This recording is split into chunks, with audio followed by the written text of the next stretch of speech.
Again, apologies for starting late. We were stuck in a closed session for a little while. I call the City Council Redevelopment Agency of December 12, 2011 to order. Chief Fry, since you're here with us tonight, will you lead us in the pledge? So everyone, please stand. Put your hand over your heart, please. I pledge allegiance to the flag of the United States of America and to the republic for which it stands, one nation, under God, indivisible, with liberty and justice for all.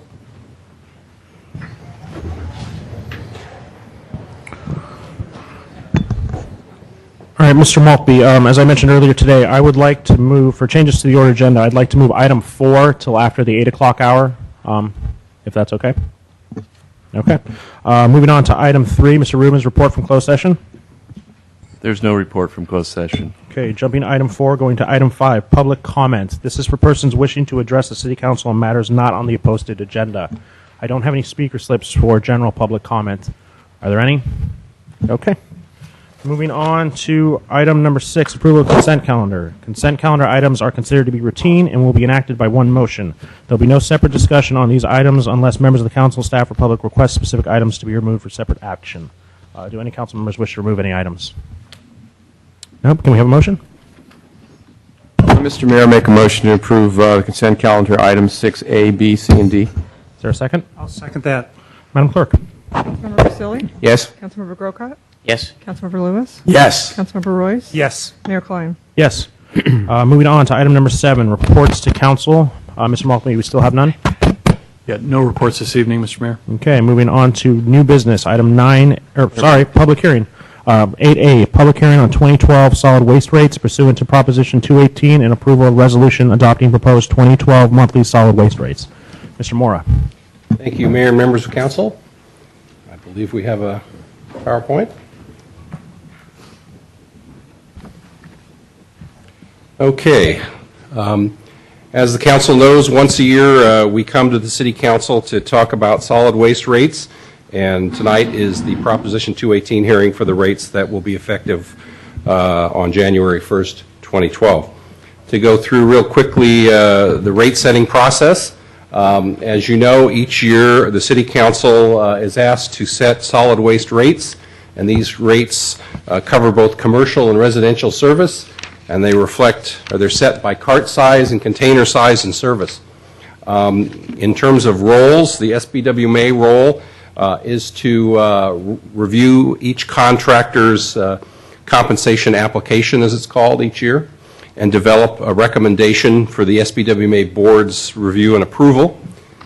And included in that report each year is a recommended level of compensation for the year ahead that will cover the service for each city. In turn, each city, which holds the franchise, reviews this revenue requirement and sets the rate for the coming year in their community. These are the rate components for 2012 in San Carlos. As you heard in the hearing in October when we discussed this last, there's a total of 8.9% required to cover all of the costs in the coming year. To make this a little clearer tonight, I've broken this out into each of the 2 years. 3.6% of the revenue requirement in the coming year is to make up for shortfalls in the current year estimated. That's the difference between the revenue that we estimate now will come in versus the actual costs, and some of this is due to the cart migration that we've talked before.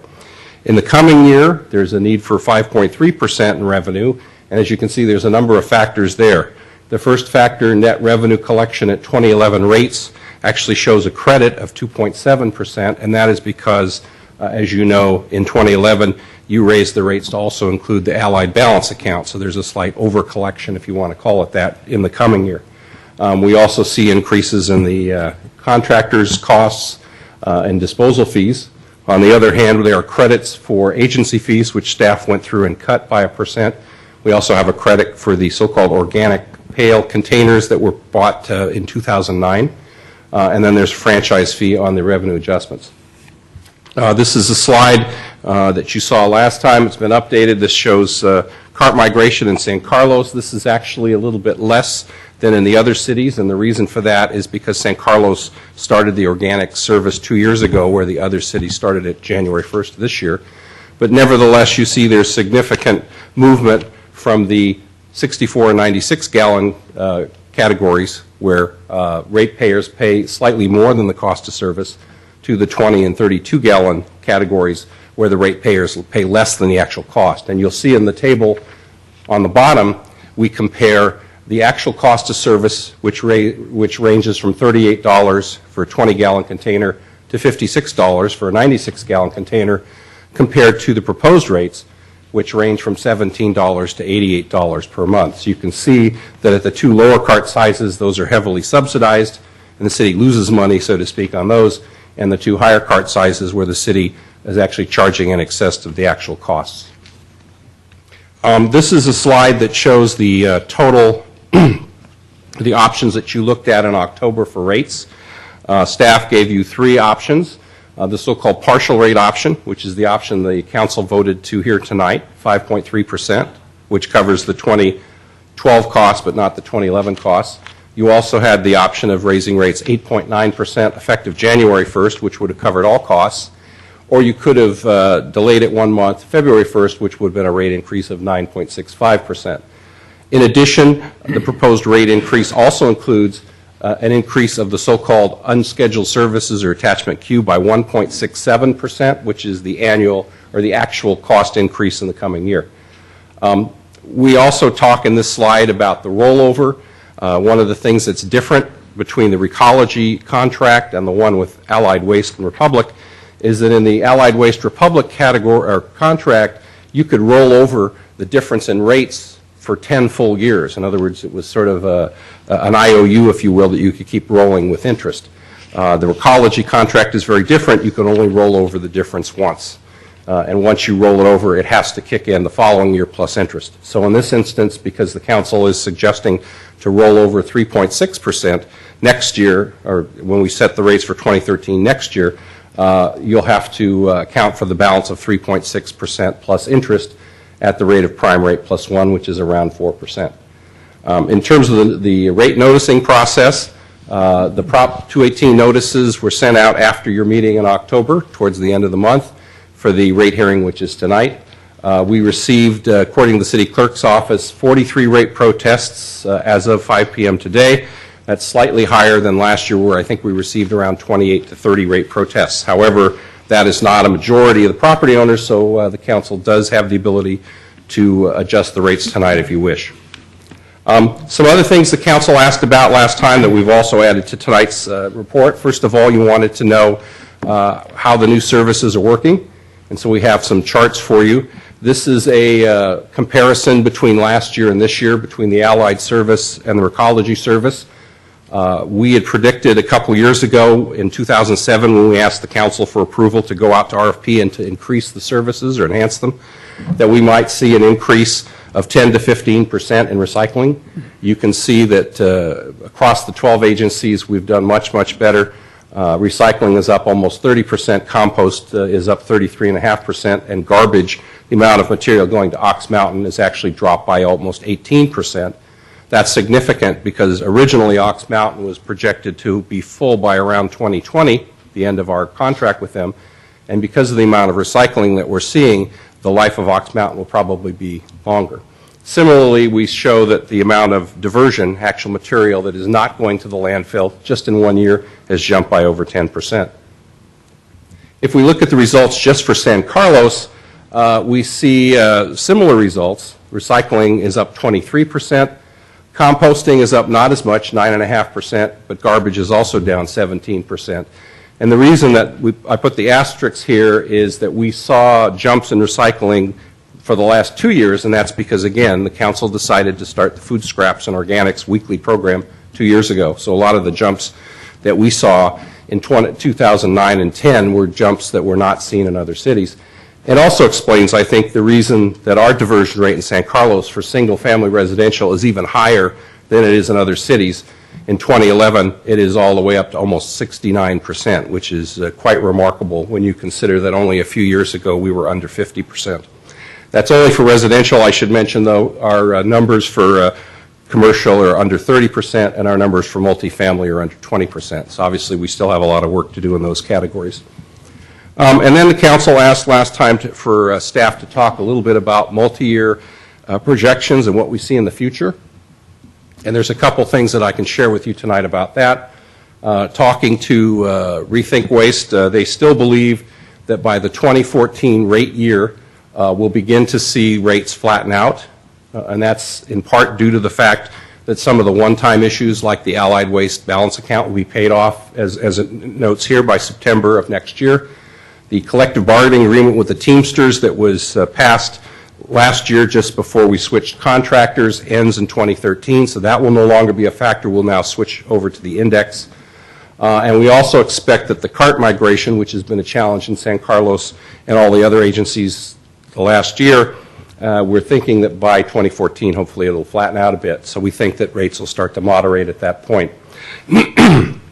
Excuse me. In terms of future issues, which the council also asked about last time, and we touched briefly on this, and I wanted to, again, talk a little bit about AB 341. This is a new environmental law that was passed by the state legislature and signed by Governor Brown this year. It does two things. It requires all cities in California to pass a mandatory commercial recycling ordinance by next summer. As the council knows, this council has already passed such an ordinance, so that part will not affect us, but it will affect most other cities in California, and that is part of that bill, I believe, to reflect the same thing we're seeing here, which is business recycling is not happening at the level that's happening in the residential arena. And the other thing it does is it increases the required level of recycling in California by the year 2020 to 75% in all categories, not just residential. And as you can see by the earlier slide, we're obviously not at that level, nor are most cities in the state. And what that means is that it is likely that sometime down the road, not necessarily right away, but sometime between now and 2020, it is likely that we will need additional services and programs beyond what we're doing today to hit that number. It's also interesting to note, too, as we look at the results the last couple years, that we have seen more progress in recycling from the programs that we've added, namely moving to weekly recycling and moving to food scrap organics, than we did by having progressive rates. And I think that's one of the reasons that CalRecycle, which is the state organization which enforces these laws, is now focusing more attention on what programs cities have and what services than they are on their rates. The other thing to mention in the future category has to do with Ox Mountain that I talked about briefly earlier. The agreement that the 12 agencies and SBW may have to dump at Ox Mountain expires in 2019.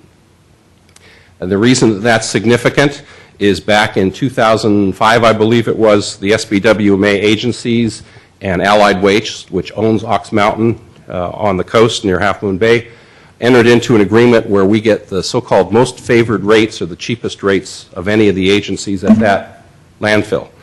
If we renew the landfill agreement with them in 2019, it is the SBWMA staff belief, and I think it's my belief as well, that while we will have capacity, which is the good news at Ox Mountain, the chances are that the rate we'll be paying will be quite a bit higher than what we're paying today. In other words, it'll be a little closer to what everybody else is paying, and that will obviously affect garbage rates in the future. The other thing that will happen is if, for whatever reason, we're not able to cut a deal with Ox Mountain, that also will affect the rates, not only because the rate to dump will be higher, but also if we have to transport the material outside of the county or outside of the Bay Area, there'll be a significant additional cost for transportation. So as far as the council's desire to look in the future, there are some things to look at, although again, in several of those cases, those are things that may not happen until later in the decade. Next steps tonight. The next step is for the council to hold a public hearing process to hear a report from the city clerk to see if there's any additional protests that have been received since the packet that we gave you at 5, to hold a hearing on the proposed rates, and then once you hold the hearing to discuss and act on the rate proposal in front of you tonight. One other thing, too, as I note here, is there's one correction in the resolution. The rollover amount should actually be 3.6%. It should not be 4.3%. That was a typo in the reso. We've corrected it in the PowerPoint, but I wanted to highlight that for the council if you're so inclined to move ahead. So with that, I'd be happy to take any questions, or if not, we can move into the public hearing. Thank you, Mr. Mora. Are there any questions from council members? Mr. Lewis? I have a question. When you said plus 7.3% contract compensation, I think, was that on the Yes. first slide? Right. Was that a known amount? That was not necessarily a known amount, but that was the amount we talked to you about in October after the calculations in terms of how much we're going to have to pay for the services next year. So Right. You called out different variables, but there weren't variables called out within that. So was that a predictable amount? I mean, as you know, one of my problems with this entire process has been a lack of predictability, which I Right. think we've sort of failed the public and frankly failed the council on. I'm not pointing at you, I'm pointing at the process Right. and the entire board and perhaps Recology. But was that contract compensation that was after they accrued all their expenses and dispersed over 12 agencies what they needed to make to be at their contract rate? that's the calculation that SBWMA has given us as far as in San Carlos what the amount is going to be needed next year. And again, I think that that amount come a couple years from now should be more predictable as we move towards that index. Well, I would respectfully suggest that SBWMA starts talking about not to exceed amounts, just because it seems to be endless. But I'll reserve further comment. Thank you, Mr. Lewis. Mr. Grisilli? Mr. Moore, could you go back to that slide that Mr. Lewis was speaking about? Just for a moment. Let's see. The first one? I think this one, I believe. Yeah. Yeah. Now, you had mentioned that we're going to roll over the 3.6%. Correct. And you indicated that we're not going to ever be able to roll over anything again? My understanding, and again, I'll defer to the folks from Recology and SBWMA are here to amplify on I it. don't see but anybody from Ecology. Right back. Actually, I believe Gino Gasparini and Tammy Delbeni from Recology are here. You're hiding back there. I And didn't see also you. Kevin McCarthy from SBWMA are here. Okay. But the difference between the old franchise, where we had this so-called balance account where we could keep rolling over the year-to-year rate difference with interest for a 10-year period, and then at the end it was sort of like a balloon payment, and the new Recology agreement is the year-to-year differences are due 12 months later, and I'll ask Kevin or Gino if you'd like Well, to. that's okay.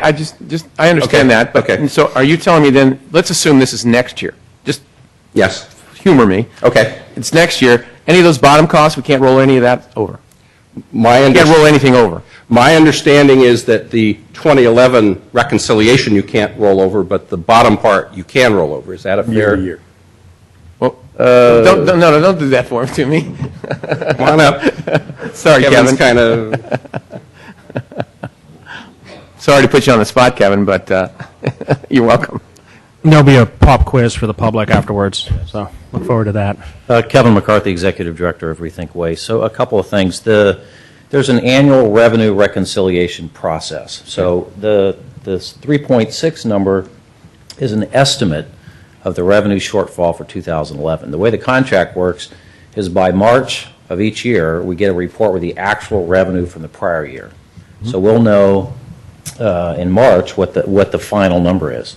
So you're deferring an estimated number at this point. Okay. It could be higher or lower, and that happens each year. So for 12, we'll have an estimate of the revenue shortfall from 12. We'll know the final number in March of 2013, and then you can decide each year whether you want to tackle it early, hedge a little bit, or whether you want to wait to the next year. Well, that's what I was asking, if I can, I mean, It's not at one time. This happens, I so think. we can do it in theory. And my whole concept with all of this, and I mean, not rocket science, is to try to flatten this, flatten this thing out, because you're indicating, and hopefully by 2014, it'll be a lot flatter. God willing, it'll be even less, and, it'll be somewhat like this as opposed to like this and this and this, so. Well, and just to add a little clarity to this table, the contractor compensation number is fixed.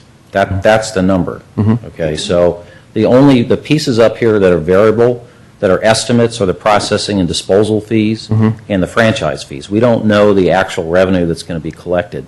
So the franchise fee number is going to vary a little bit based on that. Processing and disposal expense, we don't know the actual tons that are going to be picked up next year. We have to provide an estimate.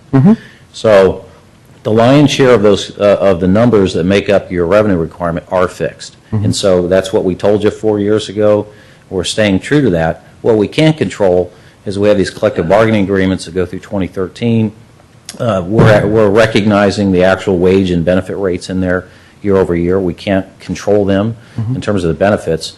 But after 13, all of those CBAs expire, And for the remaining 7 years of the contract, it'll be locked to a federal index. So there will be a lot more predictability. The other thing on the disposal and processing expense, we have seen some variability agency by agency, because once again, we're making an estimate of what everybody was going to do in the service area. Well, in some cases, in that first year, we had people increase their organics recycling by 50%, some only by 10%. So once again, year over year, you're not going to see these big changes in those numbers. So even the things that are more variable, we're going to see them in a much tighter, I think, range of numbers. So I do believe we're going to get there. The contract is not set up to fix the entire number, once again, because we're making estimates on some of them. But the contract is written to fix the contractor's compensation for next year. The number that's behind the 7.3 cannot change. Through the chair, so is it 7.3% every year? No, it's not. It depends on the application that they submit. So I actually don't know. Maybe Gino can explain why San Carlos is 7.3. I think service area wide, their rate impact, Recology's rate impact was 3.8%. So Recology could speak to you about why your costs are higher than average here in San Carlos. Yes, because certainly I don't believe anybody on the council, when we entertained this at the time I was on the council, understood that would be as much as 7.3% per year raise. It was never, by any stretch of the imagination, an explicit number that anybody agreed to on this dais. Understand? Maybe in theory. Okay, Mr. Grisilli, do you have any more questions? Thank you, Kevin. Thank you very much. Bob. Thank you, Appreciate it. McCarthy. Mr. Gasparini, could you come up for a moment then, since your name was bandied about there? Since Kevin threw you under the bus, I figured we'll just let it run over you. So the contractor's compensation, which apparently is a fixed number for us, but it is different in other cities. And I know it's, I put you, and you may not have the information behind you, but if could you Happy sort of to answer explain if I that? can. If I'm not mistaken, when we did the RFP process, when we went in to do our analysis of what it was going to cost for each jurisdiction is different in the way of geography and house counts and things of that nature. So actually, we did come in and, if I'm not mistaken, Mr. McCarthy said it, our costs are actually fixed here. Our costs are fixed. Those will not change going forward, outside of CPI adjustments going forward. Right. So that's what we did when we came in to do the RFP process, is to service San Carlos, here is the cost, plus CPI going forward after all these adjustments and these wages that Allied actually contracted for once these get all through. If revenues go down because of cart migration, again, our costs do not change in servicing San Carlos, so those are a little out of our control, as well as disposal in those situations. So with regards to contractors' compensation, again, a lot of those factors might be involved now, as they are different in other cities. Other cities have higher rate increases, some have less, depending upon how the service is going. So, but again, this year it's an estimate of 7.3 for 2012. I say this year for 2012. Do you anticipate that number is going to be the same for 2013? I would think, as Kevin mentioned, and I can stand here and say this, and I'll stand up here again next year, our costs should stabilize, and we should not be seeing these rate increases going forward. But, no, I apologize. That one line, contractors' compensation, do you anticipate that number is going to look the same next year? Or do you have any idea? No, I don't, and if, again, I will sit here and say, no, I don't believe it will be. Yeah, I'm sure. But again, so it's not, when he says it's a fixed number, the 7.3 isn't fixed. It's that line is fixed. That line is a fixed item, correct? But not the 7.3. No. Okay, so it could go up and it could go down, depending on how all the But our costs are fixed. all the costs. So that 7.3 isn't a fixed number. Yes. Okay, thank you. Okay. I appreciate it. Hey, Mr. Gasparini, is that it, Mr. Grisilli? That's for me, yeah. Mr. Wise? Do you have any questions? Yeah, just a quick thought here. I think you only have to go back 4 or 5 years, and you should take your garbage can out. We have to realize the complexity of how much we've changed, not only San Carlos, in all 12 cities, with green, with food scraps, with hazardous. Mr. Royce, I don't want to cut you off. We're just doing questions really quick. Just question? Yeah, and then we're going to do discussion, but we're going to let okay. the public Okay. have their say That'd be before we do great. discussion. Thank you. Okay, sorry. Mr. Grocott, do you have any questions? Yes, I do. The question I have it relates to some of the things we discussed last time, which was it seemed to come down to the cost was the rolling of the tires, on the trucks and the times those arms move up and down to pick up a can. Because the cost, it seems to me, whether it's a small can or a big can, doesn't really matter. It still costs that truck time and material and wages and so forth to raise the arm and dump the load, regardless of the size of the load. So, am I catching this correctly so far? I'd say two things, Vice Mayor Grocott, to what you said. First of all, in terms of the cost not varying much, I would agree to that, and I turn to our slide here about the cost per gallon for residential, where it varies from $39 to $57. So there's some variation by gallon size, but to your point, not much. The other example I'll give you, and again, I'll let the Recology folks amplify this if they want. In talking to them last week, I heard a very interesting example from them about cost by city, because a lot of times, there are questions, and I know some of the council members have asked the question, why are the rates lower in some cities and higher in others? And one of the interesting metrics that they told me last week was they said that in a city like Foster City, for example, which is a planned community, they have spaces for garbage and recycling everywhere, and it's very flat, they can do roughly, I believe it was 1,000 residential accounts a day, and so their costs are lower. In a city like Atherton, which is very spread out, they only do 500 cans per day, and so those rates tend to be the highest among all the cities. And cities like San Carlos and Belmont, for example, are kind of in the middle of that range. They're about, I think it's 750 cans per day. So that's another variable. So I guess to Vice Mayor, to your point, yes, the costs are relatively the same. The rates obviously are much more progressive back in the days when we thought the rates were the main governing factor in incenting recycling as opposed to what we know now, which are the programs. But the other part of those costs are, to Gino's point, a function of how many houses they can serve in a day. And so we're kind of in the middle, as it were, of that phenomena. Our costs aren't as high as they are in Atherton, but they're not as low as they are in, say, Foster City. And the costs would change if we were to change how often we have pickup. Is that correct? So if, in other words, right now, Mr. Royce spoke when he was making his comments that things have changed. Well, sure they have. Before we took up this contract, and just a few years back, garbage collection was every other week, and now it's every week with every can. Excuse me? Recycling was every, garbage was every week. Okay, so garbage was every week, recycling was every other week.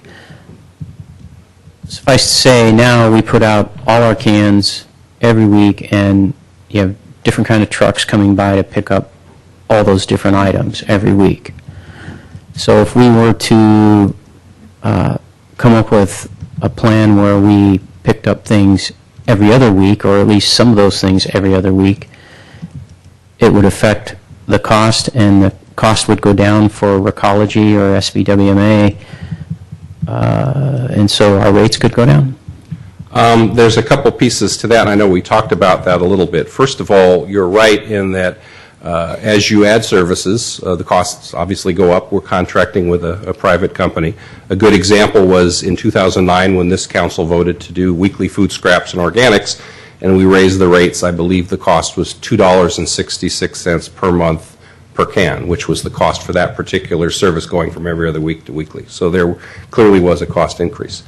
Similarly, if you were to change the weekly recycling to every other week, there would be some cost savings. Now, in terms of how much that would be, since the franchise we have with Recology, the 10-year agreement, was premised upon weekly recycling, and they bought trucks and other equipment to carry out that mandate, we would obviously have to go back to the bargaining table, kind of like labor relations or any contract negotiation, and negotiate a different price with Recology. How much that is, because we haven't done such a thing, I don't know.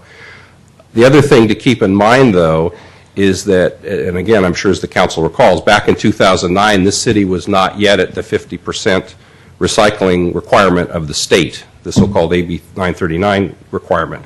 And one of the reasons we went to weekly food scraps and to sell batteries and cell phones and all of those things was to get above the required level of recycling. So I think the other question or concern that we would have at the staff level is if we adjusted the service level, we also have to be careful that we don't go below the current state mandate, or the state has the power to come in and raise the service back up again. So that's another variable in all this. But I think if the council has interest in adjusting the service level, that's certainly something we could explore with Recology. But since we haven't done such a thing yet, I couldn't tell you off the top of my head what kind of rate impact that would have today.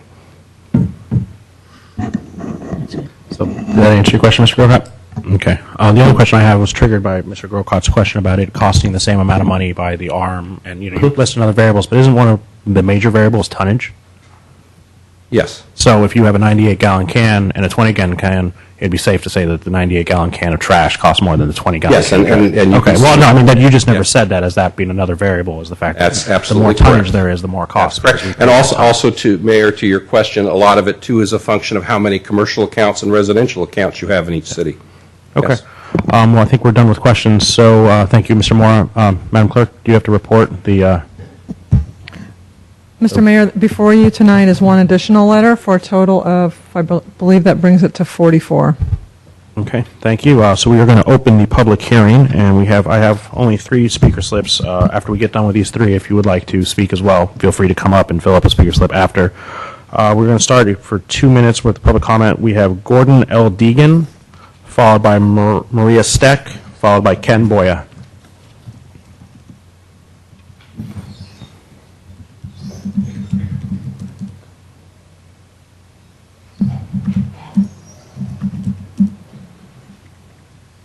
Welcome, Mr. Deegan.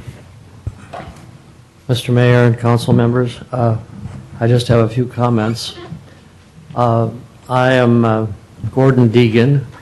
I live at 160 Chestnut Street here in Santa Carlos, where I've lived for 51 years. And I am definitely part of the 99%, because I have been retired for several years and have more or less a fixed income. Therefore, if, as it seems in today's world, rates and costs and everything are going up, I have to rearrange my expenditures to fit my income.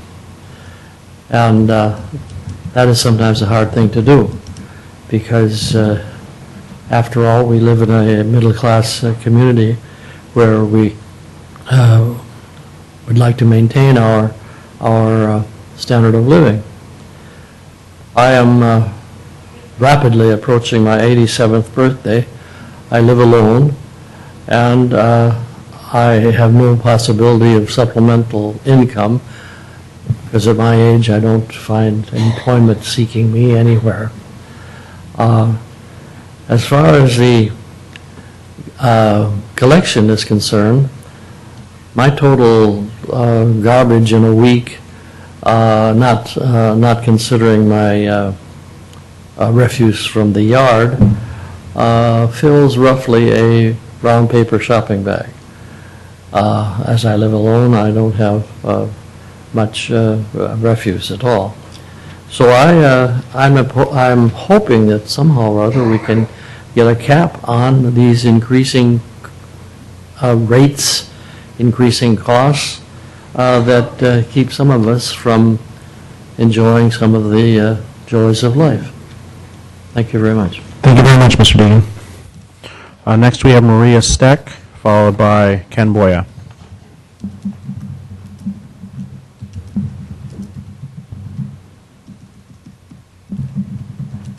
Thank you for allowing me to speak. I'm Maria Steck, president of the Britton Heights Association, Condominium Association. It's a 433-unit condominium complex in San Carlos. And on behalf of BHA, as a client user of Recology, I submitted the attachment that I think you all have. We did receive it. Regarding the poor performance at our complex during the past year. Based on the attached list, you can see why BHA suggests that raising Recology's collection rate should not be favorably considered by the city. Most new vendors are allowed some time to become familiar with their clients' expectations. However, with Recology, it's been 1 year, and our management still has to contact it for uncollected garbage. In checking Yelp reviews, and I've also spoken with other San Carlos residences, we have noticed that other clients throughout the peninsula have experienced similar issues as BHA. As a community of 433 homeowners, we pay $14,796 per month, a total of $177,552 per year to have garbage and recycled material collected. Missing one collection of garbage or recycled material at BHA becomes a nightmare for the homeowners, management, and staff who have to organize the growing mountains of refuse until it can be collected again. As tax-paying citizens of the city, we do not want to pay more for less. Why, in our opinion, is an increase even being considered when, as far as BHA is concerned, the initial contract is yet to be executed since our refuse is often not even collected? Thank you for allowing me the time. And lastly, we have Ken Boya.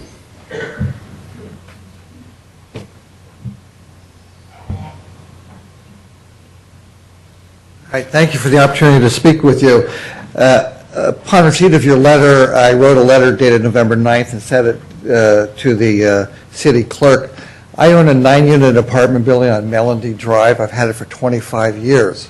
And all utilities and expenses rise every year, but usually it's within reason. When Recology took over from Allied Waste, I was paying $133, and currently it's at $227, an increase of 71% in 2 years. This doesn't match any of the numbers that have been suggested previously. And in addition to this outrageous increase, I live off the building. I guess I'm part of that 1%, but what I net is what I live on, and this sort of thing makes it very difficult. It comes right out of my pocket. And additionally, the service has been so spotty that from time to time I've had to hire people to sift through the garbage, because when the recycling doesn't get picked up, the tenants just throw the recycling into the garbage cans, which defeats the entire purpose of recycling. And I think that, that's just horrible. Not to mention the fact that if they don't pick it up for 2 weeks, then you have to haul it off to the dumps and pay somebody to do that. I wish you would try and audit, a small portion of the people in San Carlos to see how much the increases have actually been, because I don't think they're anything like the amounts that have been previously mentioned. Thank you very much. Thank you very much, Mr. Boya. Are there any other public speakers? Seeing none, I would ask we have a motion to close public hearing. Mr. Mayor, I make a motion to close this public hearing. Is there a second? Second.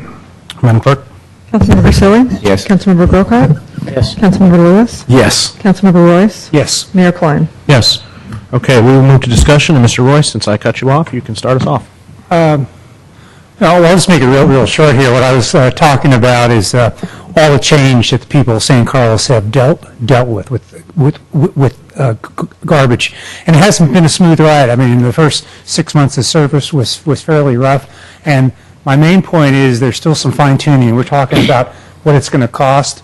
I see tremendous opportunity in still reducing costs. We have a lot of new equipment out there. We have our recycled blue bins that get filled up the top half with cardboard. Mr. Grocott brings up the timing, weekly or every other week. So I just want to say I appreciate you working with us. It's a very important issue, garbage and recycling. The good news is we're at a 69% rate. Very little garbage is actually left, and it'll get better and better. But there is opportunity ahead for this area. Thank you, Mr. Royce. Mr. Grocott. Well, I'm hugely disappointed with what's happened with us relative to garbage, and I'm not going to vote in favor of raising the rates. I side with those who have spoken to us. The 44 or 45 letters that we've received, people rightly feel like they're being asked to pay more, and they're getting not necessarily less service, but not as good of service as they were getting with the private vendor or the previous vendor. And that's not to say that, Allied was some kind of saint either, but the kind of service we were getting under Allied was certainly better than what we're getting right now under Recology. I, for one, don't care for all the buckets that we have and the way that it's done.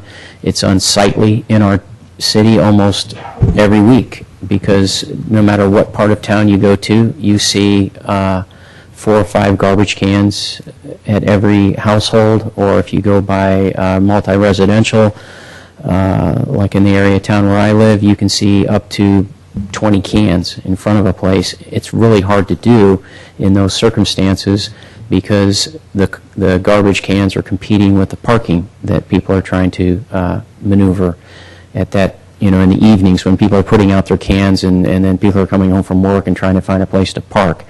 It can be very difficult. I think a lot of pressure is on the drivers, because as part of this contract and as part of this the way the operation was envisioned, the vehicles were cut down to just the single driver, thinking that the mechanical arm could take care of it all.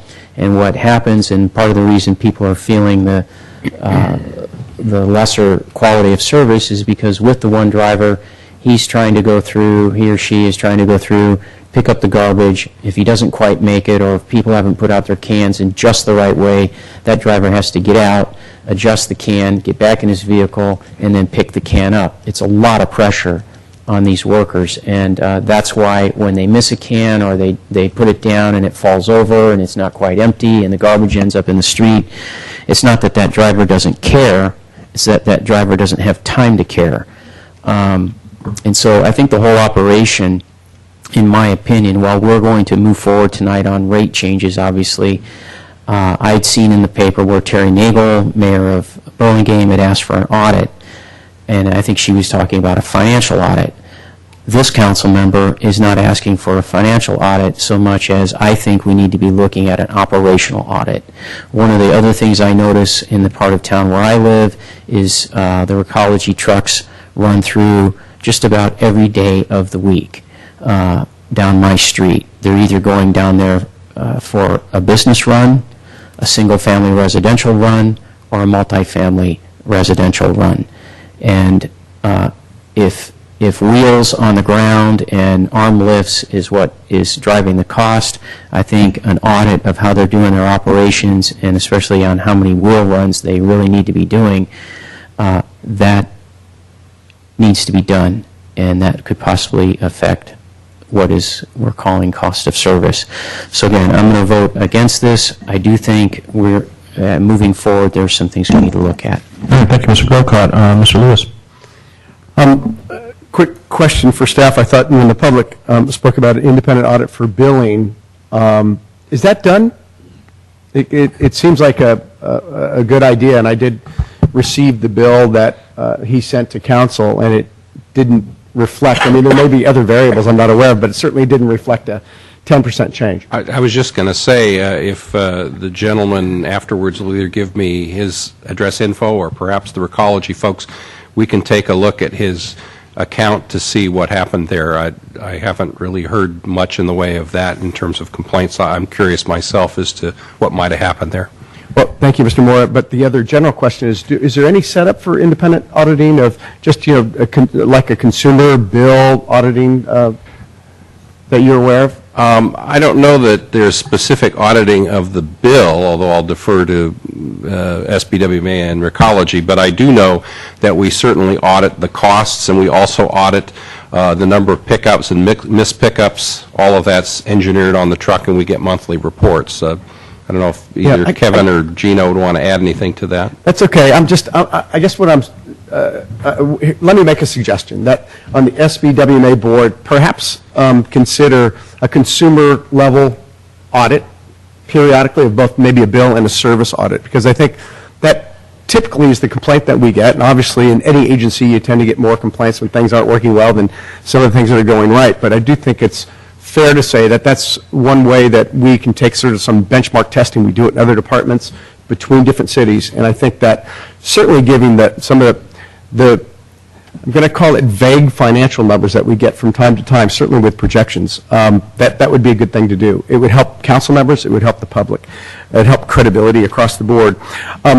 My other comment is a comment I made last time, and that was I just think that in general, that we're doing a disservice to the public in the lack of predictability and our lack of projecting costs and expenses here. And I think that cart migration there's a predictable estimate there. We, in fact, in San Carlos, we should have been smarter about than anybody else because we had it for a year.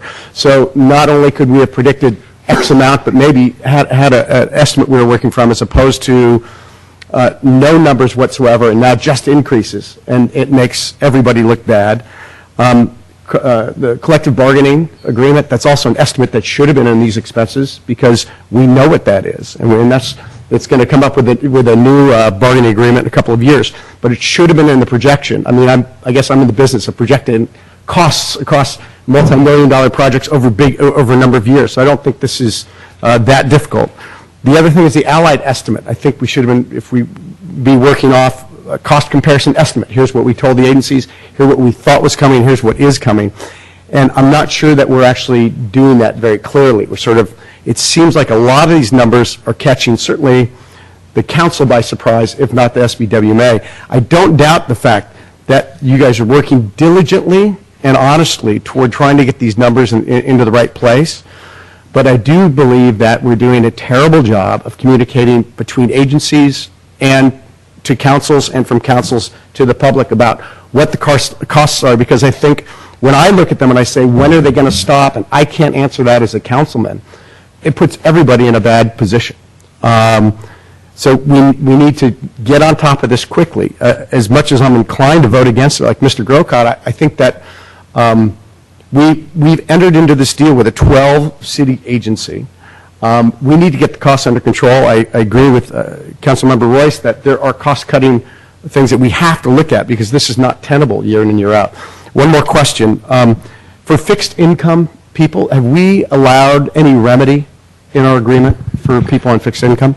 The franchise doesn't specifically address that. However, the council, again, since you have full ability to set the rates, you could certainly set the rates to provide such discounts, but of course that means then you'd have to raise other rates to make up the difference. Well, I certainly understand that, and I would just respectfully talk to future council to consider that. If it hasn't been strongly considered in my latest tenure here, it hasn't been considered.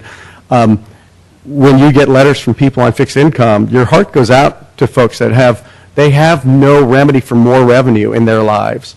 And you can see what a fearful place it would be just to feel like these numbers just keep going up and up and up. So I would respectfully ask the future council to consider that. Those are my comments. Thank you, Mr. Lewis. Mr. Grisilli?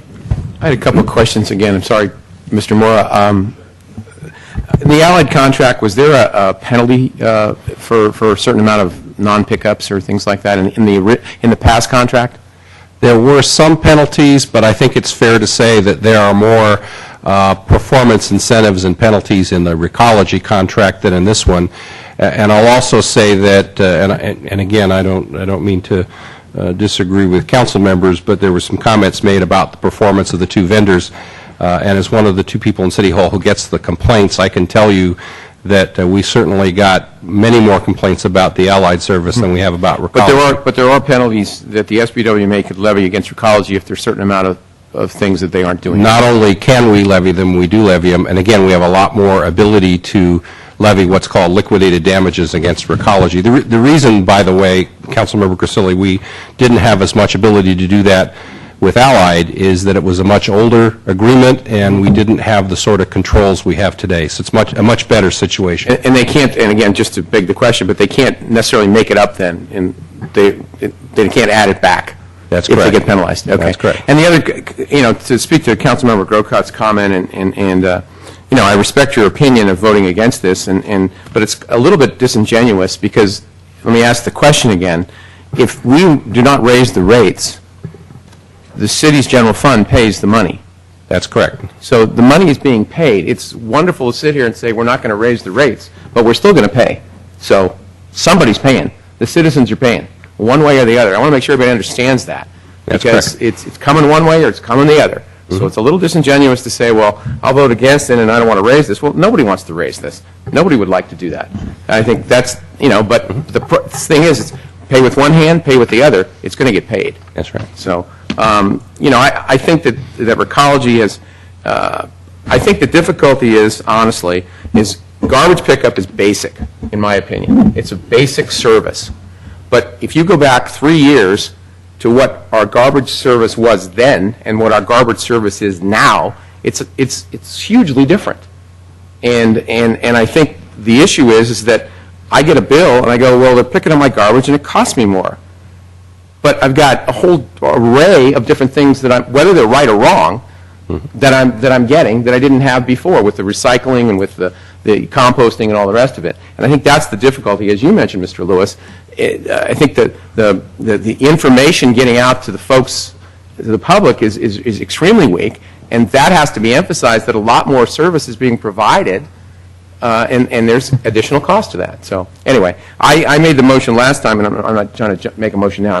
But I just to lower this from 9.6, although apparently it was 8.9, I guess is the new revised number, to 5.3 to try to spread this out, to try to balance it out. And I still think that's the way to go on this. So that's my comments. Thank you, Mr. Grisilli. The only comments I have, I do agree a lot with what you said, Mr. Grocott, and I agree a lot with what you said, Mr. Lewis. My only comments, I voted against this proposal the first time when it came to the Prop 218 hearing because I didn't believe Mr. Grisilli's compromise was adequate. I don't think we should be compromising on something like this. If we want rates to flatten out, the worst thing we can do is cut the baby in half and push that other half to the next year. Rates. So next year we're going to be talking about another probably 9% because we didn't do the 9% this year. So we got off with 1 year, but we have to pay the piper next year. I'm going to vote in favor of this, but begrudgingly because I believe we struck a deal. I wasn't on the council when the deal was struck, and so I'm not going to get into that because I don't know how I would have voted at the time, but I imagine I would have voted with the majority of the council and gone with Recology. But I just think we have a bill to pay, and if we're not paying the bill, we're just kicking the can down the road and kicking the can down the road, and that's how we've gotten into a couple messes already. So I'll vote yes, but I don't want to see a compromise next year. We need a motion. Mr. Mayor, I make a motion to approve resolution number 2011 114. 114, a resolution of the City Council of the City of San Carlos approving an increase in residential and commercial solid waste rates with the correction from, I think it's in the first, second, third, fourth paragraph. It says 4.35 on mine, and it should be 3.60. Is that, Mr. That's correct. Okay. A second? I'll second that. Okay. Madam Clerk? Councilmember Grisilli? Yes. Councilmember Grocott? No. Councilmember Lewis? Yes. Councilmember Royce? Yes. Mayor Klein? Yes. Okay, moving on to item 9A, new business. Consideration of a resolution amending compensation provisions of the city attorney's personal services contract. Mr. Maltby. Good evening, Honorable Mayor, members of the City Council. Jeff Maltby, City Manager. Before you this evening is the annual contract for city attorney services with our city attorney, Greg Rubens.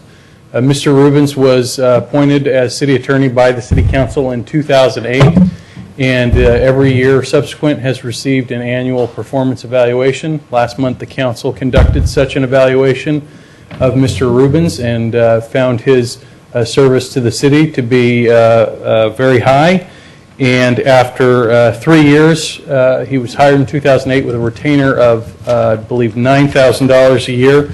The council has agreed to raise that retainer rate to $10,000. I'm sorry, I said $9,000 a year, didn't I? $9,000 a month to $10,000 per month, which is well within the industry standard within San Mateo County for city attorney services. This seems to be a fair and equitable contract that I can recommend to you this evening. Thank you, Mr. Maltby. Are there any questions from the staff?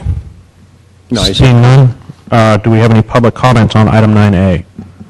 Seeing none, we can discuss. Mr. Grisilli, you had a comment? I just had a comment. I wanted to buttress what Mr. Maltby said.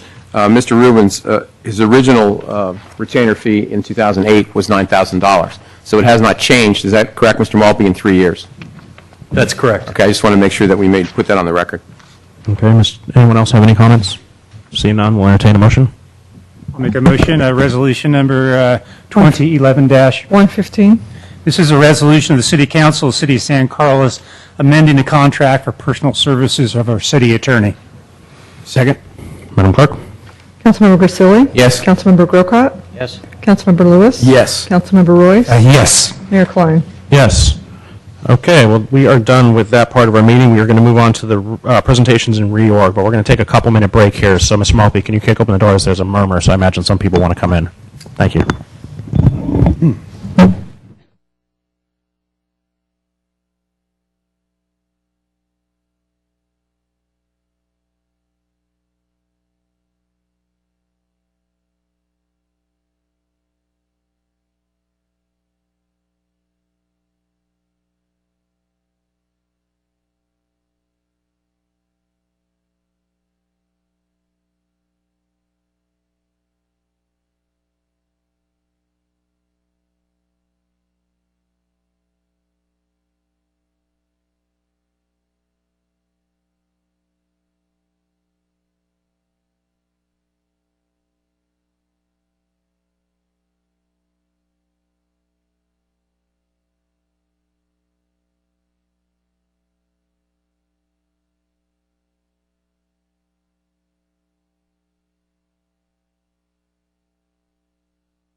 Always fun.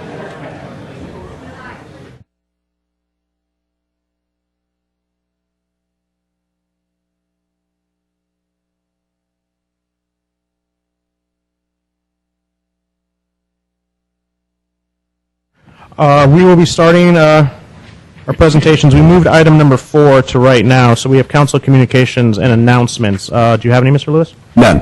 Mr. Grisilli? None tonight, Mr. Mayor. Mr. Royce? Mr. Grocott? Yes, sir. Okay, the only one I have is on Saturday, this past Saturday, December 10th, we celebrated Arbor Day here in San Carlos. That is me properly dressed. The clerk will be going through a PowerPoint presentation. This was made possible by the San Carlos Lions Club, who donated $2,000 to buy 6 red maple trees for Loyola Park. As you see, we had a pretty good volunteer group come out and do a lot of heavy digging and heavy lifting, and it looks great out there. It was a great event, and once again, thank you to the Lions Club for that donation. It was really wonderful of you to do, and you're a great community asset. Montana College? It's the University of Montana, and they won Friday night 48-10, and we'll be playing in the semifinals this Friday. I don't follow Division 5, I'm sorry. And I don't like cartoons, so we're good to go. Well, there goes that proclamation. We'll be skipping that one. All right, so we will be starting item 10A. Usually the mayor does proclamations and presentations, but we have a couple special ones that we have personal connections with. So number 10A, the first is a presentation and proclamation to Doug Fry upon his retirement from the Belmont San Carlos Fire Department, and I'm going to have Mr. Grocott and Mr. Grisilli present that as they were on the board when he was hired. So Chief Fry, if you want to come up to the middle, Mr. Grisilli will start his lounge act.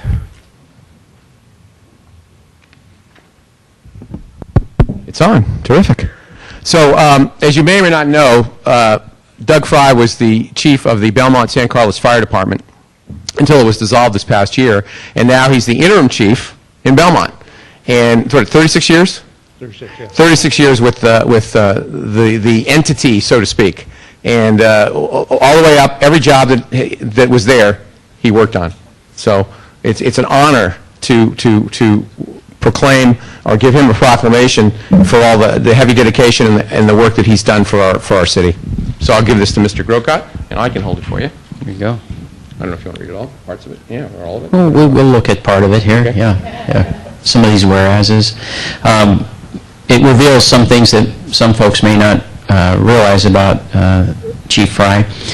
For instance, that he started with the Belmont Fire Protection District in 1975, and then he joined South County Fire when Belmont and San Carlos joined forces, and that was in '79. And Doug then worked as a fire captain and then a battalion training chief, and finally he was hired by Bob and I and the other board members of the newly formed Belmont San Carlos Fire Department as chief. And he served in that role for, I guess it was 5 years, is that right, Doug? And did an exemplary job, brought a lot of new changes to the new department that we hadn't seen before, and carried out, of course, the policies that we set as a fire board.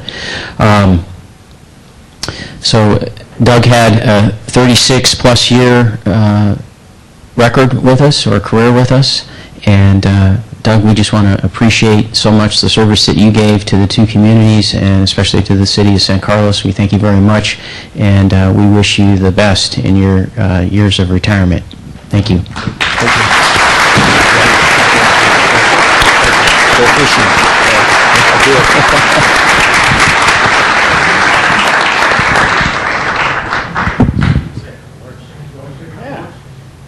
You got nothing to do tonight.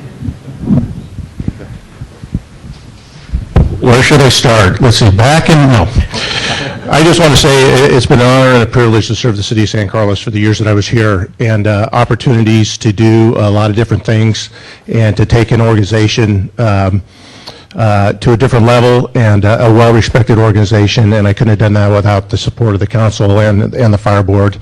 And it's just been a true pleasure and honor to serve not only the city of San Carlos, but the city of Belmont and the citizens of both towns. So thank you very much, and I appreciate it.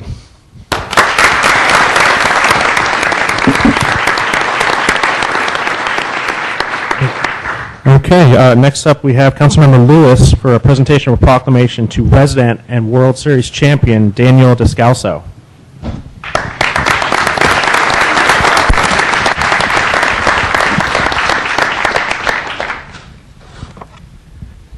Well, there he is now.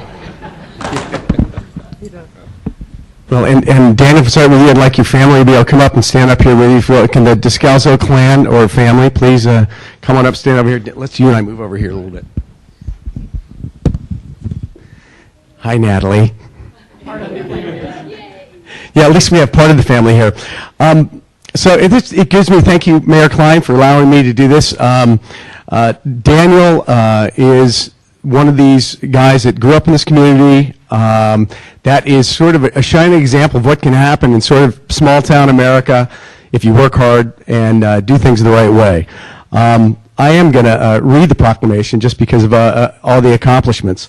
It was right after they won the World Series that Daniel soaked with beer and on the verge of hypothermia because it was freezing cold there after being drenched with beer, that we talked about, wouldn't it be nice if we had a Daniel Descalso Day, because how often do we have somebody that accomplishes everything that he's accomplished over the years?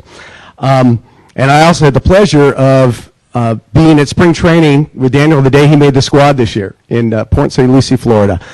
So it was a long season. So please indulge me here, Daniel. Whereas Daniel Descalso started playing organized baseball in San Carlos at the age of 5, capping off his Little League career with a perfect game and a 3-run homer in a District 52 playoff game against San Mateo in 1999, later leading an all-star team from San Carlos to the Cooperstown Dreams Park Championship in New York, finishing first out of 48 teams.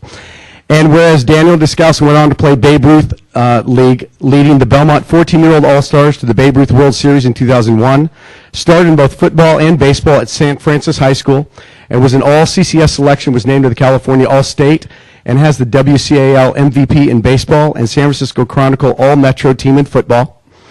And whereas during summers, Daniel Descalso played for both the San Carlos Joe DiMaggio team, the Bay Area Athletics travel team, and continued on to UC Davis on a baseball scholarship, was drafted by the St. Louis Cardinals in the 3rd round, 112th pick overall, of the 2007 Major League Amateur Draft.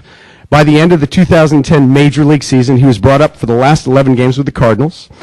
And whereas Daniel Descalso made the Major League roster of the St. Louis Cardinals for the 2011 season, clinching the wild card on the last day of the season, defeating the Philadelphia Phillies in the division series, and then the Milwaukee Brewers in the National League Championship. He went on to play in the World Series against the Texas Rangers, including a key role in the dramatic and historic 6th game of the World Series, propelling the St. Louis Cardinals to a World Championship. Now, therefore, be it proclaimed that I, on behalf of Mayor Andy Klein and the San Carlos City Council, hereby congratulate Daniel Descalso upon his lifelong baseball accomplishments and declare December 12th, 2011 as Daniel Descalso Day in the city of San Carlos.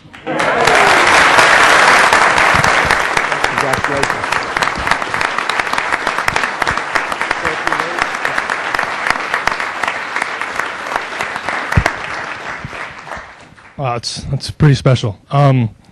Like Brad said, starting way back in San Carlos at the age of 5 with the San Carlos Mets Little League team. Got my original 2 coaches here, my dad and Coach Matt over here, and Taylor, who I played all the way through Little League with. It's been quite a ride. And like Brad said, when he was, I heard Brad, throw out the first pitch of this game we're playing in spring training against the Mets, and it says Brad Lewis is throwing out the first pitch. And I think to myself, that can't be the Brad Lewis I know from San It and sure enough, there's this guy waving at me from the Mets dugout. And so we can work on his wind-up a little bit, but he did a good job, and it was fun, and having him there at Game 7 of the World Series with my family. So San Carlos was well represented, and I know a couple of interviews that I've done, people ask me, "You're born in Redwood City, your hometown is Redwood City," because I was born in Sequoia Hospital, and I always make sure to correct them that I was from San Carlos, because there's nothing better than being from San Carlos, and to be able to come back here and accept this proclamation is just pretty special. So thank you to the City Council, and thanks for having me tonight.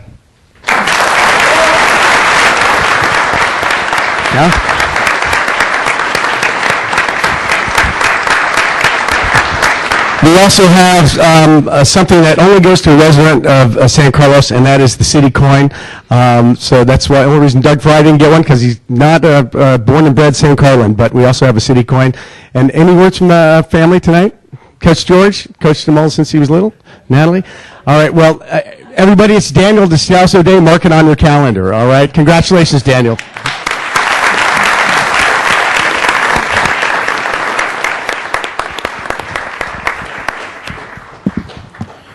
Thank you, Mr. Lewis. We're now going to move on to item 11, the reorganization of our city council. Item 11A is the city clerk to announce results of the municipal election held November 8th, 2011. Yes, Mr. Mayor, members of the council, members of the public and staff, Jonathan Nicholas. I'm delighted to report on the results of the municipal election held November 8th, 2011. The election was held for the purpose of electing 2 city council members for a full term of 4 years and 1 city treasurer for a full term of 4 years. The results of the election, as reported by Mark Church, Chief Elections Officer of San Mateo County, are as follows. For City Council, Mark Olbert, 3,616 votes. Ron Collins, 3,514 votes. Randy Royce, 3,233 votes. For City Treasurer, Michael Galvin, 3,772 votes. Hal Schutte, 1,191 votes. Therefore, Mark Olbert, Ron Collins received the highest number of votes for the office of City Council, and Michael Galvin received the highest number of votes for the office of City Treasurer. Thank you, Mr. Mayor. Thank you, Madam Clerk. Moving on to item 11B, consideration of accepting certificate of Chief Elections Officer and declaring statements of votes cast in the municipal, school, and special district election held November 8th, 2011. Is there a motion?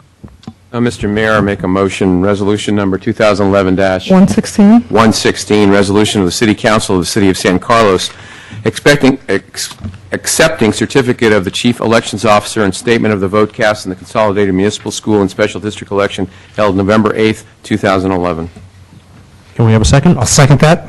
Madam Clerk? Councilmember Grisilli? Yes. Councilmember Grocott? Yes. Councilmember Lewis? Yes. Councilmember Royce? Yes. Mayor Klein? Yes. Okay, moving on to item 11C, we're going to do some presentations to our retiring council members. And we're going to start with you, Mr. Lewis, first, so if you want to meet me downstairs.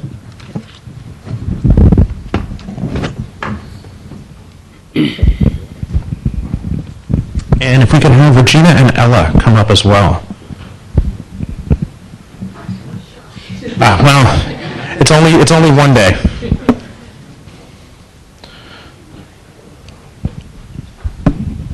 I don't have enough hands, but we'll get to that. So first off, before we thank Brad, we are going to thank his wonderful family for giving him to us for 6 months. So Regina, these are for you.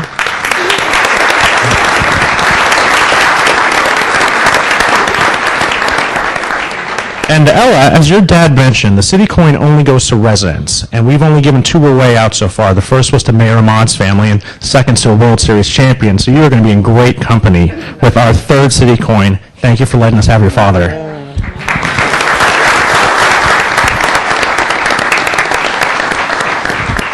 So now to you, Brad.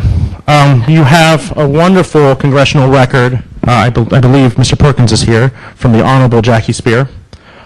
Ms. Boland, we need better frames. And we, of course, will give you your ceremonial gavel for the 6-month term you had with us. And we have a proclamation. So for those of you who don't know Brad, Brad's a bit of a jokester up on the dais. He's constantly covering his microphone and trying to make Mr. Grisilli laugh, which is pretty hard. But so we have a proclamation expressing appreciation to Brad Lewis upon his 2nd retirement from the San Carlos City Council. So whereas it was exactly 2 years ago that we bid adieu to Brad Lewis, and like a bad penny, Brad Lewis returned to the council for a brief period.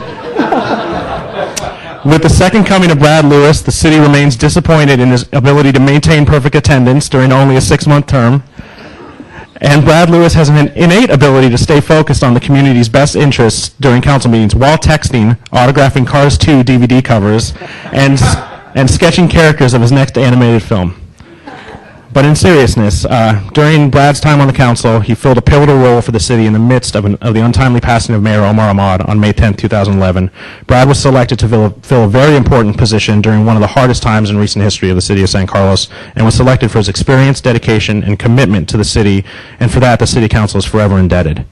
So on a personal note, Brad, it's been an absolute pleasure having you up there. I wish we could do another 4 years together. I understand you're busy, but on behalf of the City Council, on behalf of the citizens of San Carlos, thank you for the 6 months you gave us. We really needed a hand, and you really came in for us. So thank you.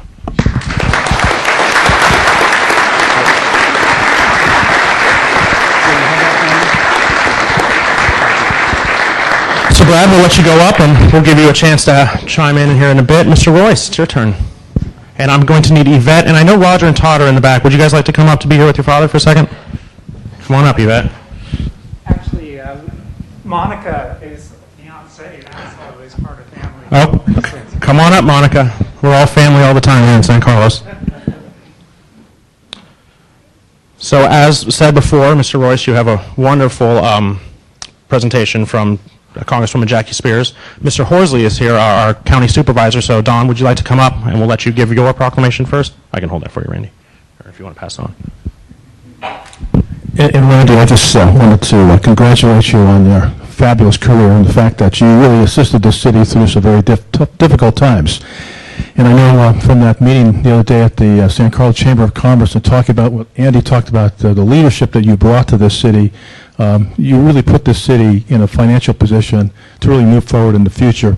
But it was something I wanted to read in our whereases instead of all the other stuff about you did about the structural deficit that you and the council actually dealt with. Let me read this other part that talks about your involvement in the city in the past. And it says your involvement in the city of San Carlos stretches back to his early service as an AYSO coach and more recently as a board member in the San Carlos Museum Board, as a committee member on the Economic Development Advisory Committee and the San Carlos Residential Design Review Committee. Pretty busy guy. You ever spend any time at home? And as a commissioner on the San Carlos Arts and Cultural Commission and the San Carlos Planning Commission. Your leadership is going to be missed, but I'm sure that you will continue doing something of community service. And I know, in fact, you and I have talked about you becoming a commissioner for the county of San Mateo. So congratulations on a spectacular career, and thanks for all you've done for this community.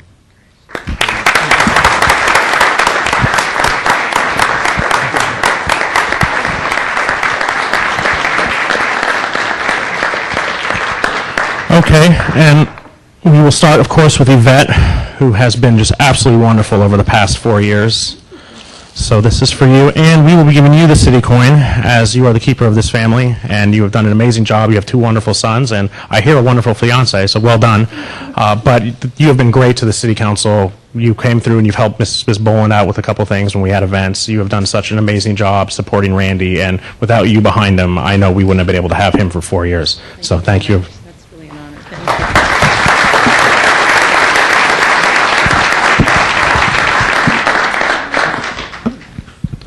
So now, Mr. Royce, I'm going to read some of this, and then I'll talk for a little bit. Just a little bit? Well, it's pretty long. On what Don said, he counted everything that he had done. He had missed, of course, the summer concert series, the Goblin Walk, tree lighting, Night of Holiday Lights, and Chicken's Ball. And also, for those of you who don't know, Randy's the unofficial photographer here in the city of San Carlos. So all the photos you see that we put up, the photos in the museum, Randy's taken a lot of those, and he's taken upon himself to document the history of this wonderful town that we live in. Randy served with distinction on the city of San Carlos from 2007 to 2011, and having had the privilege of serving as mayor during 2010. Randy's financial background and acumen proved instrumental in looking at new ways of delivering service to the public while cutting costs. In 2010 in particular, a number of difficult choices had to be made, and despite tremendous opposition and pressure, Randy Royce led the charge when it came to applying his political fortitude combined with out-of-the-box thinking towards the Herculean task of moving from a $3.5 million structural deficit to a $500,000 budget surplus. During the tenure on the City Council, Randy Royce has had the community's best interests at heart in making each and every decision, which engendered him widespread respect from his colleagues and high regard among the staff and other leaders in the community. And Randy, on a personal note, I came on and you became mayor, and I could not be any more humbled by the fact that I got to serve for 2 years with you. You definitely are a steward of the community. You mean so much to the city of San Carlos that there are going to be incredibly big shoes to fill, and I hope in 2 years you can be as proud of us as we are of you. So thank you for your time, and thank you, Yvette and the family, for letting us have your amazing father. Thank you.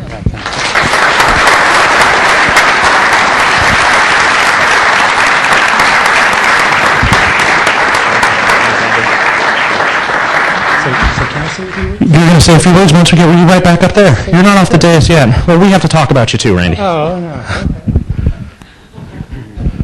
You can't let these other guys get off without having to say a few words about you.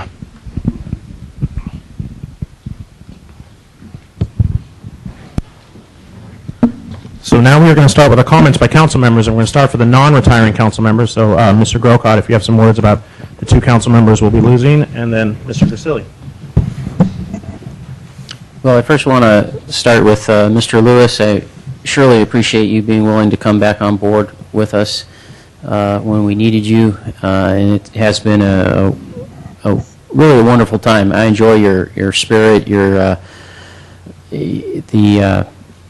I don't want to call it lightheartedness because it isn't, but you do bring a different spirit to the dais, and it makes council meetings just a little bit more enjoyable, if you will. So thank you for what you've done for our city for these last 6 months, coming back on board. To Mr. Royce, it has been a pleasure to serve for the 4 years that you've been on the council.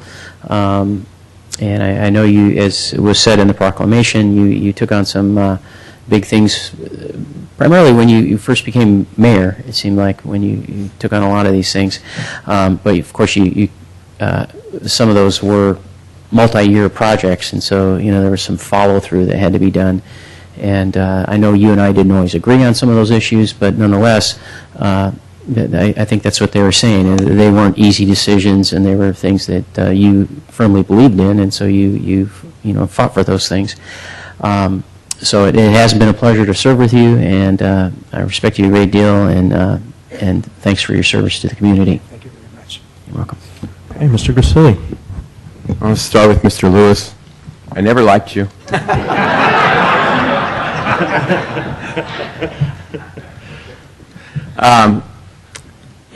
I didn't know who Brad Lewis was when I ran for city council, and I had to run against him.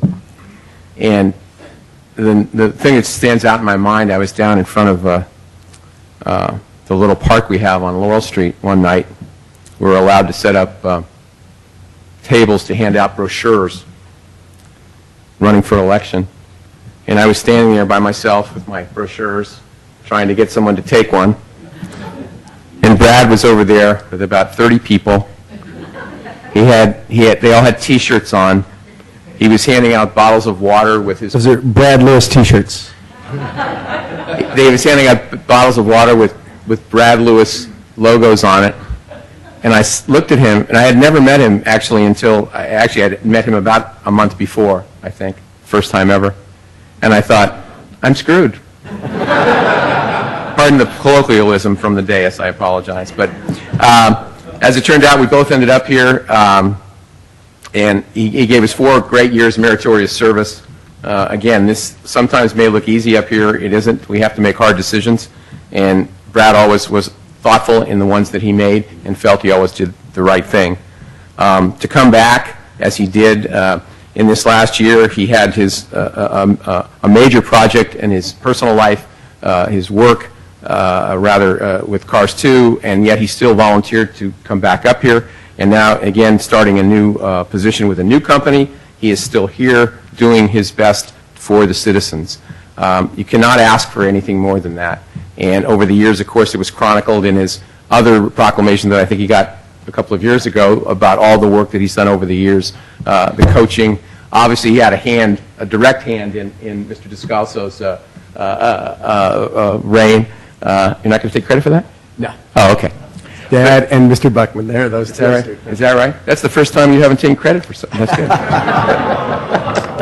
Anyway, no, seriously. He's become one of my dearest friends, and I just don't know what I'm going to do when I can't sort of give him a little razzle-dazzle, and which he gives back to me, and sometimes he does it a lot better, believe it. He's a great citizen, a great compliment to San Carlos, and a great friend.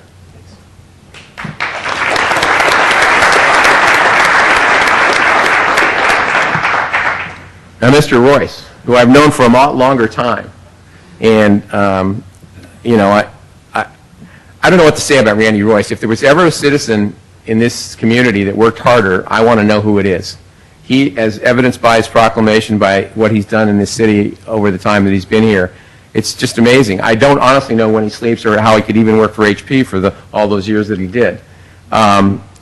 He is probably one of the I think he might be the hardest working council person in a matter of just analyzing and making sure that he had the right decision when these things would come before us.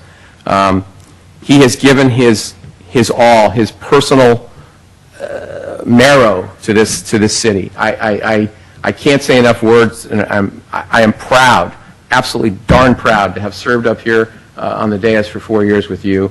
And I again am honored to call you a friend, and I just can't say enough words for a man who deserves everything that this city should give him and all the work that he's put in, and as a human being, it's unmatched. So, Randy, good luck.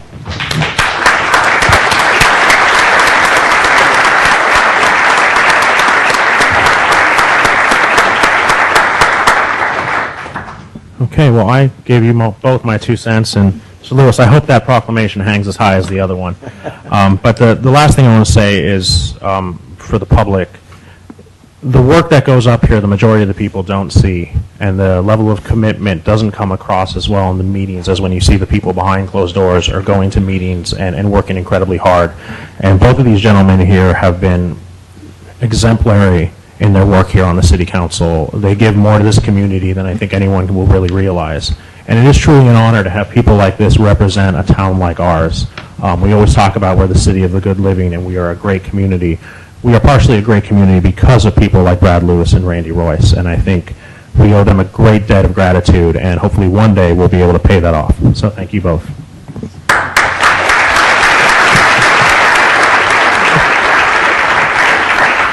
Mr. Lewis. Sure, I'll be as quick as I can. I know there's a lot of folks to talk tonight. First, I would like to thank the council for reappointing me to serve up here with you guys. It's been in many ways it felt like I never left, and it's been great to come back. We all have to remember that this sort of came out of tragedy, and we all miss Omar, and so. We'll leave tonight with a twinkle in our eye, like Omar always had in his, and a grin on our face. But again, out of respect for Omar, was partly for the reason that I wanted to be involved.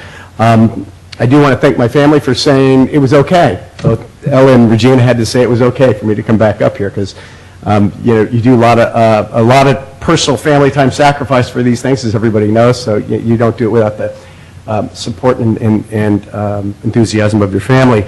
I want to talk about Randy real quick. I've never met somebody with more enthusiasm, and I think it's contagious. From the first time I met you, Randy, you boys speak of a twinkle in your eye and a love for the community. Randy, you embody that in ways that I think others can really only aspire to. So I want to thank you for that. I think a lot of people can mistake Randy's positivity and enthusiasm. If you wouldn't know better, he's also got incredibly keen and critical eye for the issues in the city. And if he was one of the very brave, which there are others, the others on this dais are, for really putting San Carlos in a place where everybody else in the state of California now look to how did San Carlos do it to get back in the black. Because have been the canary in the coal mine, and you helped lead a very brave charge along with others on the dais tonight, and I just want to say that you deserve a lot of respect for that, and certainly my own personal indebtedness for your service to the city, and thank you very much for that. So, and once again, I'll say to the public, once before I was sworn in, sworn at, and sworn off, and once again tonight, I was sworn in, and then I know I was sworn at certainly from some of my friends in San Carlos, and tonight I'll be sworn off. And I just want to thank you very much for the.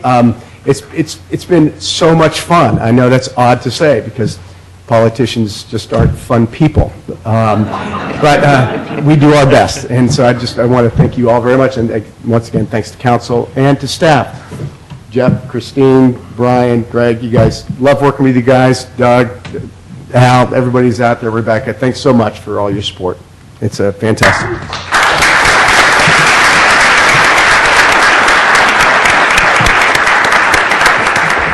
Mr. Royce.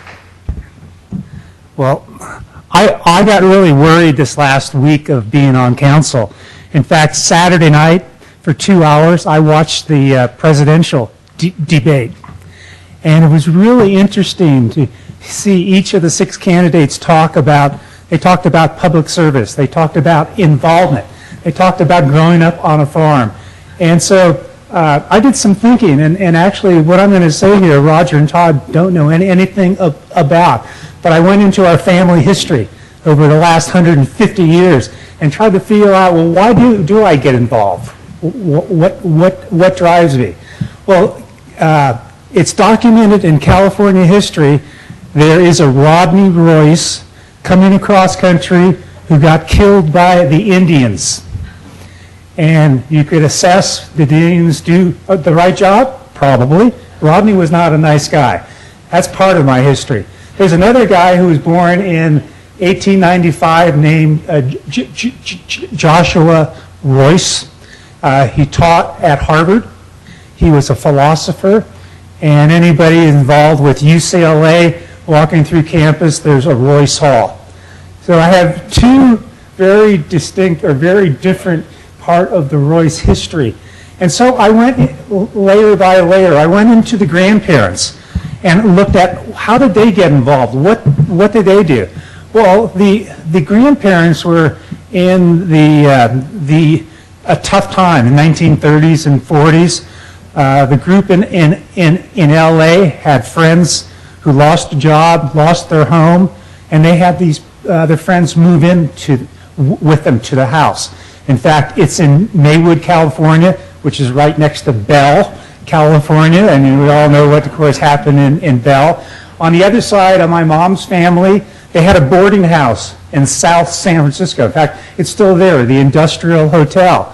And during those tough years, they had 30 or 40 tenants that couldn't pay the $5 a week for the boarding house. But there was a butcher, there was a baker, there was someone who had wine. And in that boarding house, every night they ate. They had soup, they talked, they had music, and they danced. And they all helped each other out. So you could see how grandparents, they didn't get involved with government, but how they helped people. And I think that's a real major theme. So then I get to my dad, who's 90 years old. And I can't think of one area where my dad volunteered or got involved. And yet it actually is very common. This is post-war. This is in the 50s.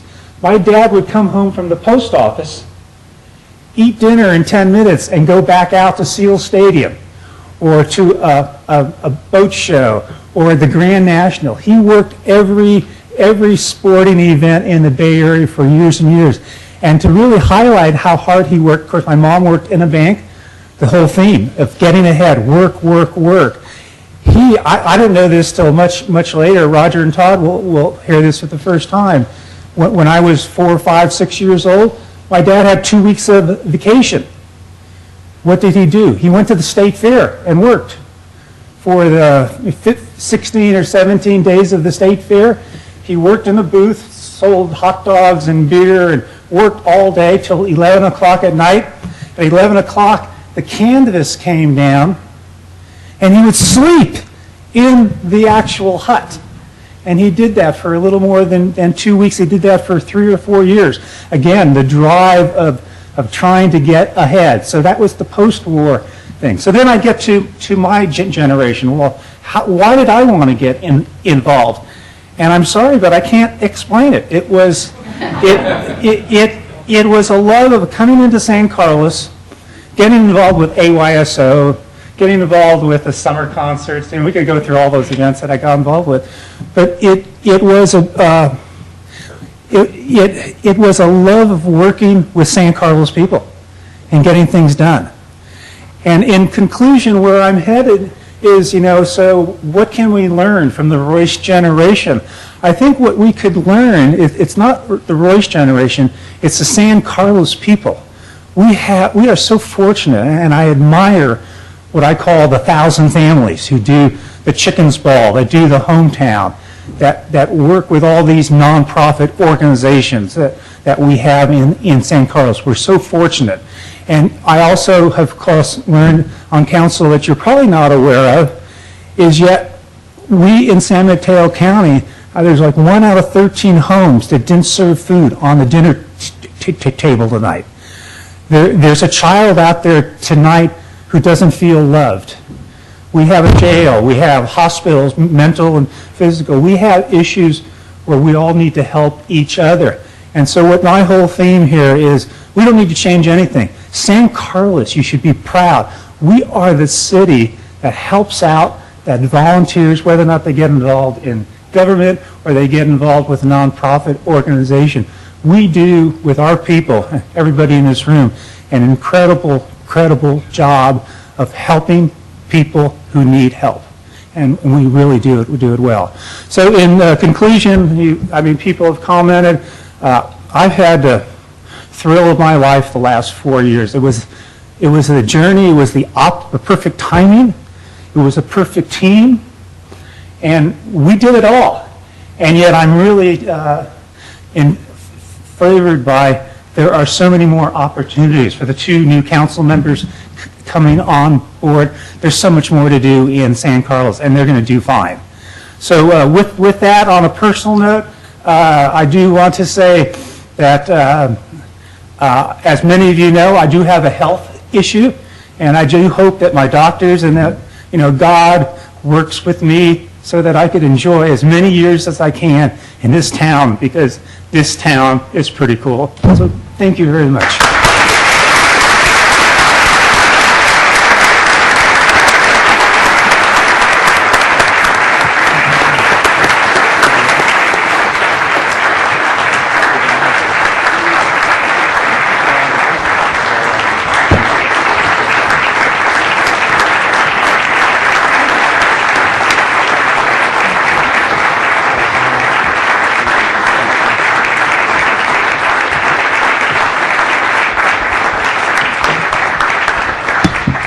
Okay, so this is the time where our former council members will take their leave from us. And of course, Brad already grabbed his, but Randy, can't go anywhere without your nameplate. Can you All right, take can I your put the new one on? You can put the new one on. I'll put Mark's on. Oh, Brad, you can feel free to take your cup too. We're not going to use one that says Lewis on the bottom of it. It's water. You're welcome.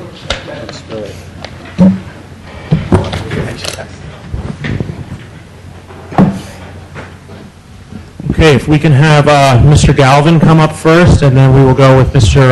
Olbert and Mr. Collins. And Christine, the rest of the meeting is yours.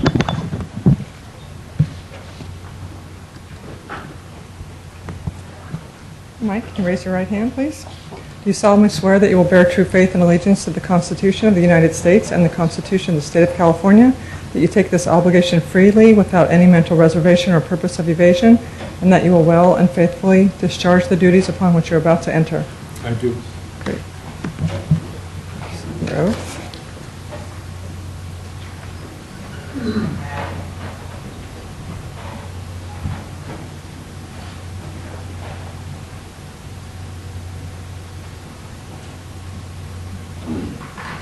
Much.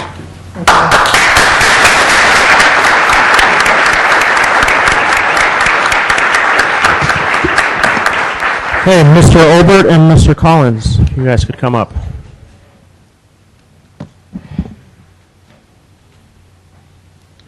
That's good.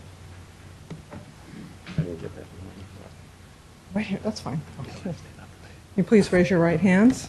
Do you solemnly swear that you will bear true faith and allegiance to the Constitution of the United States and the Constitution of the State of California, that you take this obligation freely without any mental reservation or purpose of evasion, and that you will well and faithfully discharge the duties upon which you're about to enter?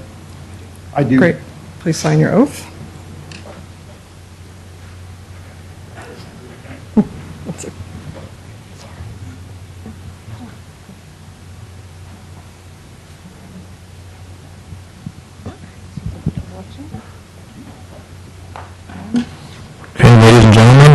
much. Councilman Collins and Councilman Olbert.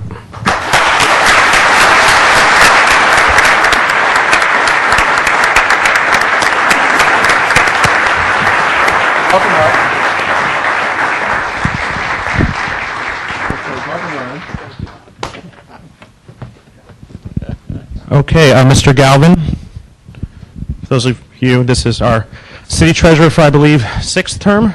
Mike? 7th. Oh, 7th. Took 4 years away from you, so. Yeah, here you go, Mike.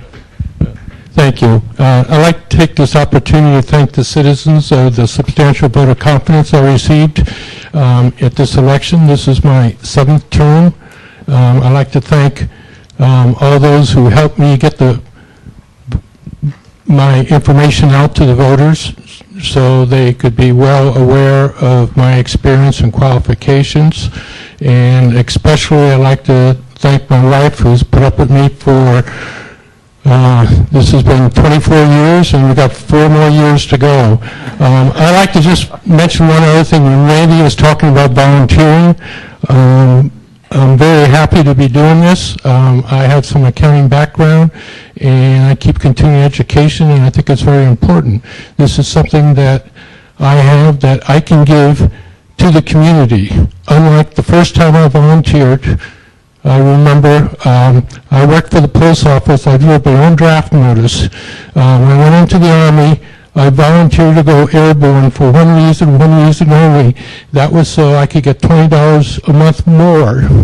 I was getting $65 a month. I was going to Vietnam. So I volunteered for airborne, and wouldn't luck have it, there's no one jumped in Vietnam, so there's no special pay. So thank you very much.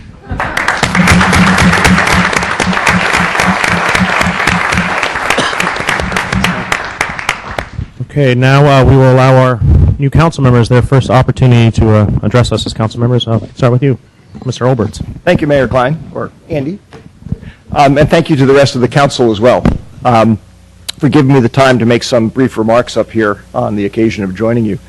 And actually, by the way, I'm not sure who arranged it, but I particularly want to thank whoever put the name tag on my wife's seat that says Barbara Olbert, because she uses her own last name and always has, so the only time I ever get to see Barbara Olbert is in occasions like this. So thank you for doing that. I want to start by recognizing the city staff, and particularly Jeff, for all the work they've been doing getting me ready for being up here. I've been enjoying getting to know all of them as I come up to speed on the issues that are going to be facing us. And I really particularly appreciate them taking the time to answer all of my questions, of which there are quite a few. I overheard my former superintendent of the San Carlos School District the other day tell somebody that he wasn't sure what he was going to do with all of his free time now that he didn't have this Olbert character around asking him questions.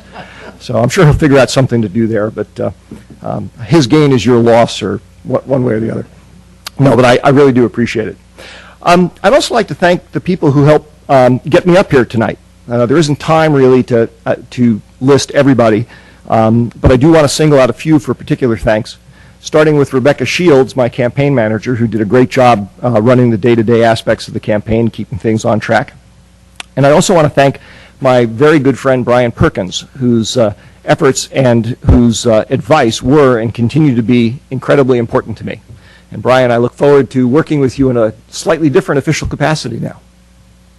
But above all else, I want to thank my wife, Barbara McHugh, who besides encouraging me to run, was a tremendous individual contributor as we knocked on all those doors during the campaign. And there were quite a few of them, 5,538 homes to be exact, resulting in 2,309 conversations on people's doorsteps, all of which gave me a deep appreciation for the people and the neighborhoods that make up San Carlos. But the most important thing I learned from all that walking was how much talent and energy, not to mention just plain neighborliness, there is in our town. From the people who offered food or water to that stranger on their doorstep, through the many people with ideas on how to make San Carlos better, I came away convinced that whatever we set our minds to do, we have the people living here who can make it happen. And fair warning to all of you who shared those great ideas with me as I was doing that walking, I kept track of all of our conversations and kept good notes, and I know where you live. So you should look forward to hearing from me as we work together to make San Carlos better. Of course, most of those civic-minded people don't need to be sought out by me or anybody else because, as Randy mentioned, they're already making great things happen in our community. One of the hallmarks of San Carlos is its strong tradition of community volunteering. That's something that as a council member, that's something the city government already encourages, and it's something I'll support and look to strengthen as a council member. I'm also looking forward to seeing more collaboration with other public agencies, starting with the school districts that support our community. From shared recreation services to training programs that can benefit local businesses, there are many ways our town can be enriched when all our local governments work together. On the business side, I want to see us do more to attract and foster the growth of firms that utilize the skills and talents of all those amazing residents. That kind of economic development will enhance our tax base and reduce the financial burden on residents of operating the city. But just as importantly, it will also improve the quality of life by creating local jobs for those residents and their children. But I'm committed to seeing economic development done in a way that keeps San Carlos, first and foremost, simply and always a great place to live. For all our residents, whether they live in the east side, the flats, or the hills, whether they are single, raising a family, or retired, and whether they live in an apartment, a condo, or a single-family residence. And if I've left anybody else out, you too. Doing all of this and more will require striking balances between competing interests. For some communities, that could be a challenge, but it needn't be for us, because everyone in San Carlos wants it to be the city of good living. On that, we are united. Everything else is just a detail. And if we keep that perspective in mind, we'll always be able to find the common ground we need to work together. Like my new colleagues, I am committed to making this city an even better place to live than it already is. I aim to do that by challenging those aspects of the status quo which hold us back, while pushing initiatives which will let our residents, with the support of their local government, build the future that they want. As I do this job, you can rest assured I'll follow 3 key principles. My decisions will always be based on serving the public interest and not any particular special interest. I'll be unwavering in requiring all public decisions be made transparently. And my door will always be open, whether you have a question, suggestion, or complaint. I'm excited about joining the council and working with everyone here and with staff to build a better future.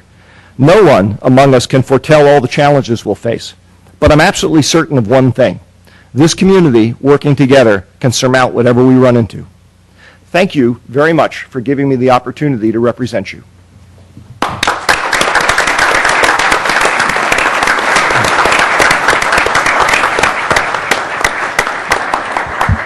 Mr. Collins. Thank you, Mr. Mayor. I thought I'd be nervous, and I am. But I didn't think I'd be this excited. This is really cool. And before I start my prepared remarks, because if I don't write things down, I forget them, I just have to acknowledge all the Carlmont graduates that are here.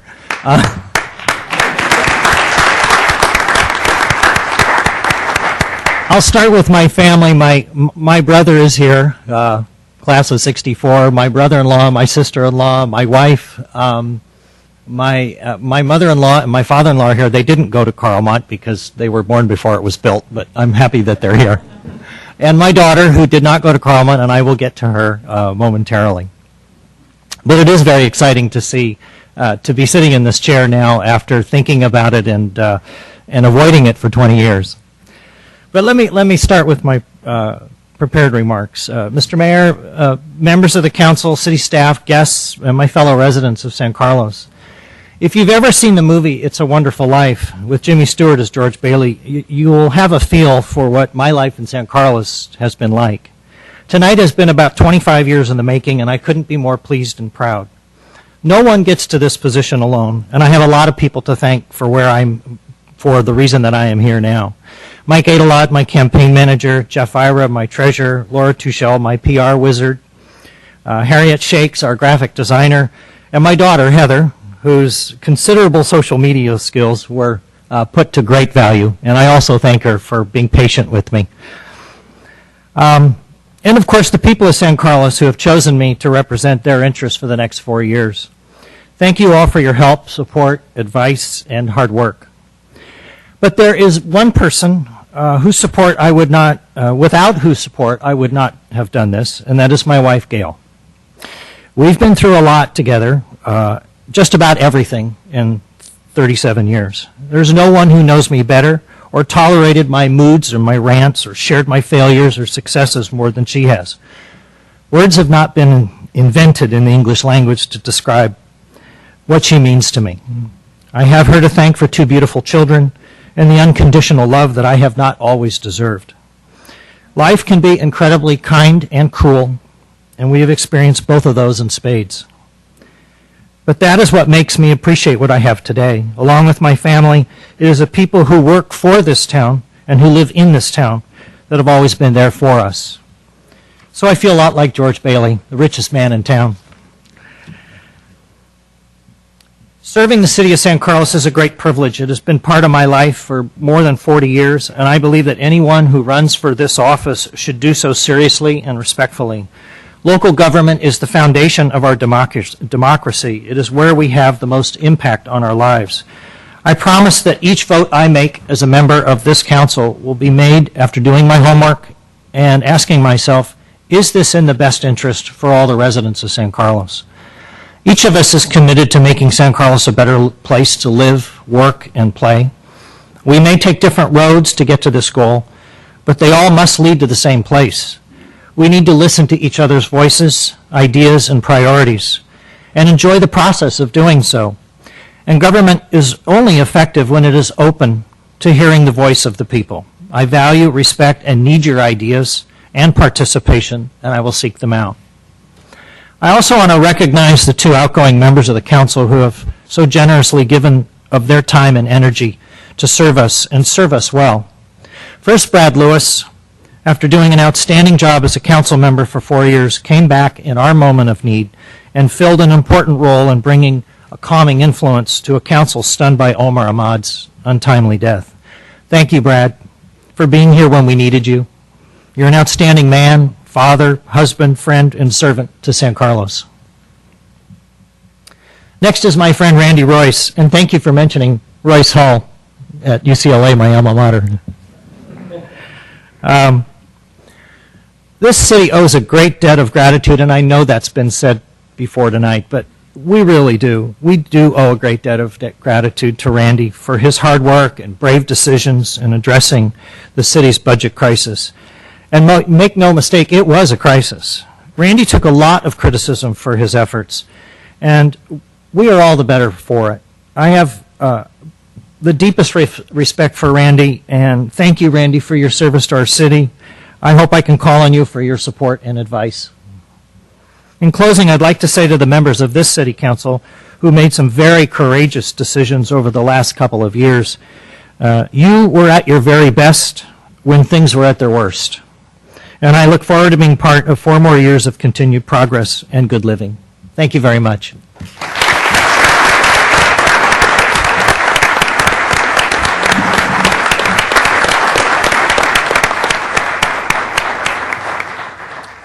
Okay, well, welcome to both of you. And now, Mr. Grocott, it's your part of the meeting. It is my part of the meeting. Thank you. Small part that it is. So now is the time where we will take nominations for the office of mayor. So nominations are open. Mr. Grocott, I'd like to nominate Andy Klein for mayor. Do we hear any others? Hearing none, let's have a vote to close nominations. I'll make a motion to close nominations for mayor. I'll second. Madam Clerk? Councilmember Councilmember Collins? Yes. Councilmember Grisilli? Yes. Councilmember Grocott? Yes. Councilmember Olbert? Yes. Mayor Klein? Yes. And for the record then, do we want to go through and have our we were vote? just closing the... Yeah, we were just closing the nominations, so let's go ahead and have a vote for the record on office of the mayor for Andy Klein. Okay. Councilmember Collins? Yes. Councilmember Grisilli? Yes. Councilmember Grocott? Yes. Councilmember Olbert? Yes. Mayor Klein? Yes.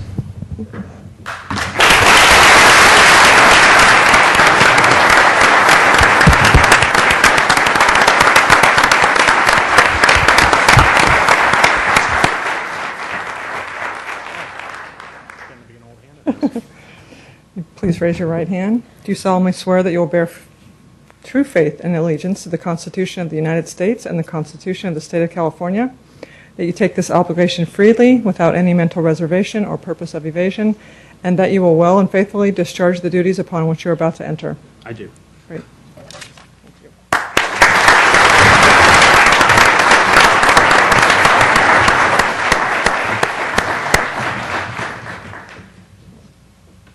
I guess I better shake your hand too, otherwise they'll think I don't like you.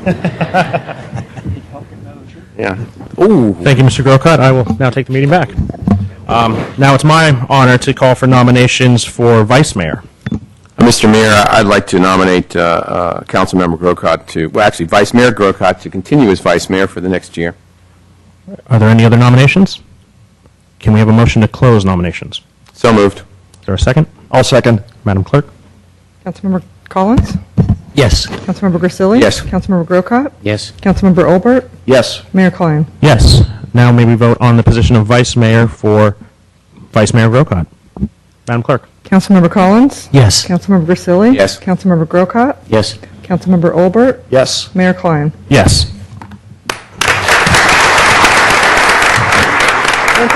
You're welcome.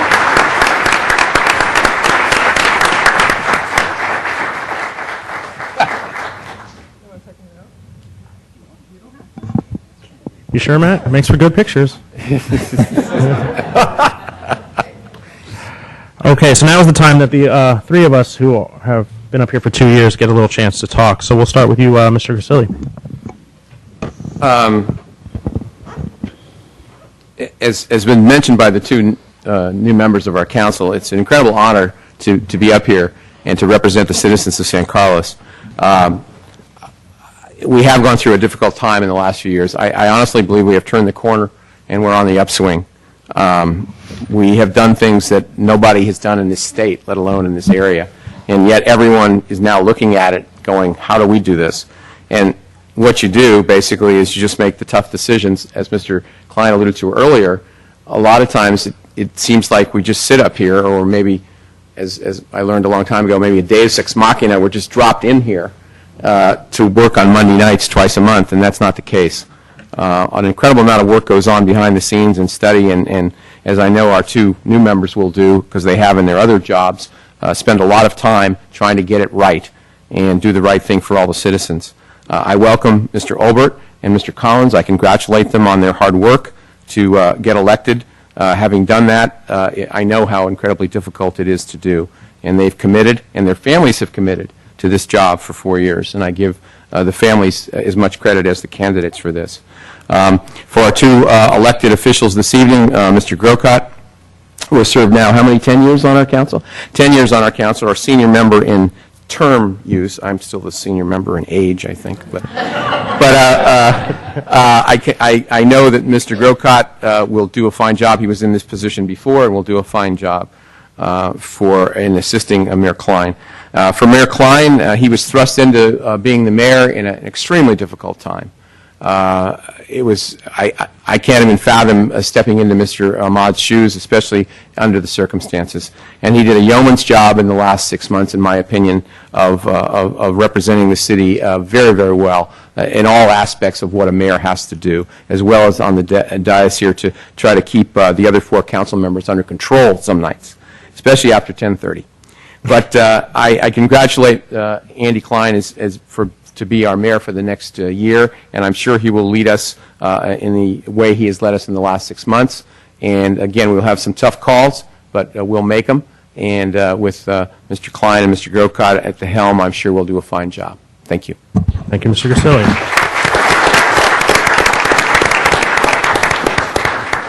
Vice Mayor Grocott. First, I want to congratulate the two new members of the council, Mr. Collins and Mr. Olbert. Congratulations on your election to the council. I just want to quickly reiterate my thanks to Mr. Lewis for serving the 6 months he did as a interim, I guess you would call it, council member, and again to Randy Royce for his 4 years of service. As I look around the room, I take note that 10 years ago, as Bob alluded to, when I was first elected to council, I only see 3 people here who were here 10 years ago. Our city treasurer, who we met earlier, and keeps a very low profile. I think most people wouldn't know that Mike is our city treasurer, except if they saw it on TV tonight, because he does keep such a low profile. But you can always see him at the Plantation Coffee Shop, sometimes in the morning with his having his cup of coffee there, and he and I chat every once in a while. He's a great guy, and we're very honored and I think privileged to have such a good city treasurer at the helm as Mike is. The other person that's been here the whole time is our assistant city manager, Brian Mora, and then our city clerk. Other than that, except for the audience and people like Mr. Davids I see in the audience here tonight, everyone else is changed and new and different, from Mr. Maltby to our mayor, Mr. Klein. And the reason I point that out in part is to say that what the seats we sit in, we hold them for a time. And we are given the public's trust to make decisions on behalf of the public. We handle a lot of money, and we handle a lot of policies over the years. And you trust us as San Carlos residents to make the best decisions that we can on your behalf. And that's what I think all of us, in the end, it's been said by a couple people here tonight already. In the end, that's what we're looking to do, is to make those good decisions so that our motto here, the City of Good Living, can carry on, and we can have a good and well-respected city here on the peninsula in San Mateo County. And I have 2 more years to go, and I'll give you my best in those 2 years. We'll see what happens after that. Thank you.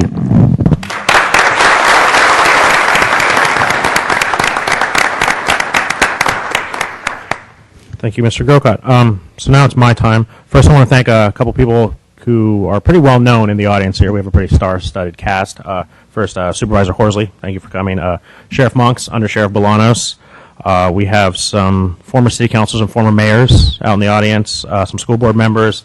I saw a city council member from Belmont lurking in the background over there. Thank you, Mr. Bronstein. So there's a lot of people in this audience, and you will all, for you guys, you'll get to know them very well. They're very enjoyable. So the city clerk informed me today that the last time I got appointed mayor, I had 3 choke-ups and 1 cry up here. So we're going to try. We're going to hold this one together. But in the summer when thank you, Mr. Collins. I also think it's worth pointing out that Ron over here was my baseball coach when I was 6 years old. So I just love the fact that you are now the freshman council member. But in all fairness, in the summer, I really didn't want to become mayor. As it's been alluded, we went through a really hard time with the death of our good friend, Mayor Ahmad. And it took me a little while to really get used to what it's like to be the mayor and get over the fact that I was doing it for someone who I'd really come to value. Of course, we all sit here, we give anything to have Omar back. He was a fun guy, and he really didn't pull any punches when it came to making choices. And I think for a little while we were a little lost, and then Mr. Lewis stepped in and really helped us get focused again. So, again, thank you, Brad, for doing that. And then, of course, there's Randy. I could talk for hours about Randy, but it's been an absolute wonderful time, and I really look forward to the phone calls that I know I'm going to get now moving forward about how I should have voted or how I should have voted. But, it's time to move forward for us as a city, and I've learned a lot in the past 2 years as a council member, in the past 6 months as a mayor. I've learned if you come into your mayorship with a shaved head and you grow your hair out, they'll blog about it. I've also learned anyone who comes up to you and says, I don't want to talk politics, but it's going to say probably the most offensive thing you've ever heard. But I have learned one thing, and I've learned to always say thank you up here, because as Mr. Grocott alluded to, we only serve for a certain amount of time, and the fact that we get to do this is an incredibly touching thing for us. While it is hard work, I don't think any of us lose sight of the fact that how great it is that we have the ability to represent this community. So I first want to say thank you to my fellow council members, Mr. Grisilli, Mr. Grocott. It's been a wonderful 2 years serving with you. We haven't always agreed, especially after 10:30, Mr. Grisilli. But it has been wonderful working with you. And to Mr. Olbert and Mr. Collins, you have some big shoes to fill, and I know in 2 years I'm going to be very proud to have served with the both of you as well. I want to say thank you for appointing me mayor again. Now this year I'll get to do my share, and I really feel we're going to have a great year together, and I want to thank you for the faith in my ability to do the job. I'd like to thank the community. This is a wonderful town we live in, and just like Mr. Collins over here, I'm a townie. So it's been great for the past 2 years, the support we've had here in the community, and there's been some bumps, as we all know, but the support I've received from this community has been absolutely wonderful. Thank you, of course, to my family, my wife Carly, my dad Wayne, and my brother Dave, who are all here, and my aunts and my uncles.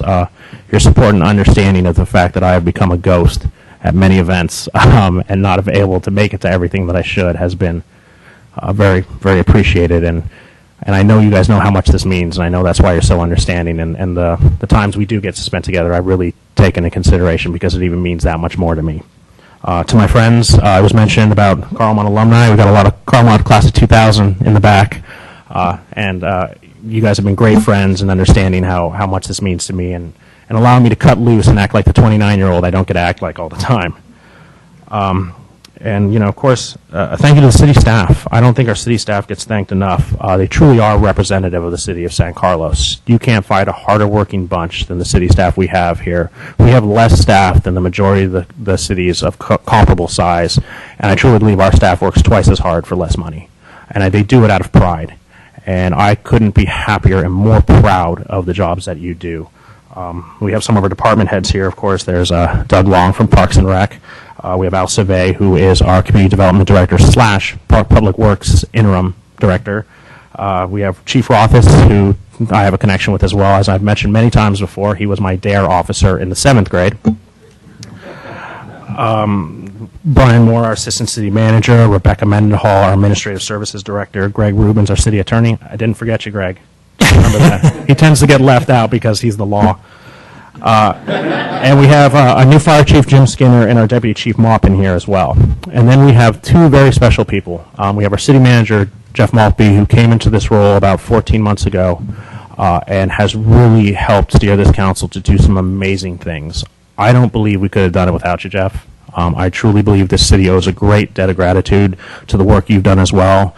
We get to take all the credit for this, but it takes a strong management staff and a strong staff itself, and you led the way. And without you being here, I don't think we'd be having these same conversations that we're having tonight. So thank you very much. And then it's not a hidden secret that I have a personal favorite on our city staff. I'm in her office constantly, and she doesn't keep my peanut jar as full as I would like. But she has been a great resource for me, and that's our city clerk, Christine Boland. When you become mayor, you find yourself lurking in her office quite often, mainly out of boredom, but a lot of times out of trying to do work. Christine is very protective of the office as mayor, and she really gives everything she can to help us do the job that we can do. I'm constantly calling her, telling her I need the address of this kid. I want to send a thank you note, or I need this, or I need that. I'm probably on the phone more with her than her husband. So thank you, Pat, if you're watching, for allowing us to have her. She is an amazing city clerk. And I thought we only knew that, but I went to the Redwood City Council. They had their reorganization last week. And the city clerk of Redwood City saw me and came bounding up to me. And I thought she was excited to see me. Had nothing to do with me. She gushed forever about Christine Boland and talked about how we have the best city clerk in the county. And I don't think a lot of people know that, but we're very lucky to have you, Christine. So thank you. And, of course, to our frontline staff. We have some of our firefighters here. We have some of our other frontline staff. None of this is possible without you. I don't think you get the kudos that you should, and I think we're going to do a better job of that over the next 2 years. But you guys are our ambassadors out there in the community. And without you doing the jobs that you do and working as hard as you do, we would be able to do nothing. It's great for us to sit here as city council members with management staff, but without the frontline staff, none of this is possible. So thank you to the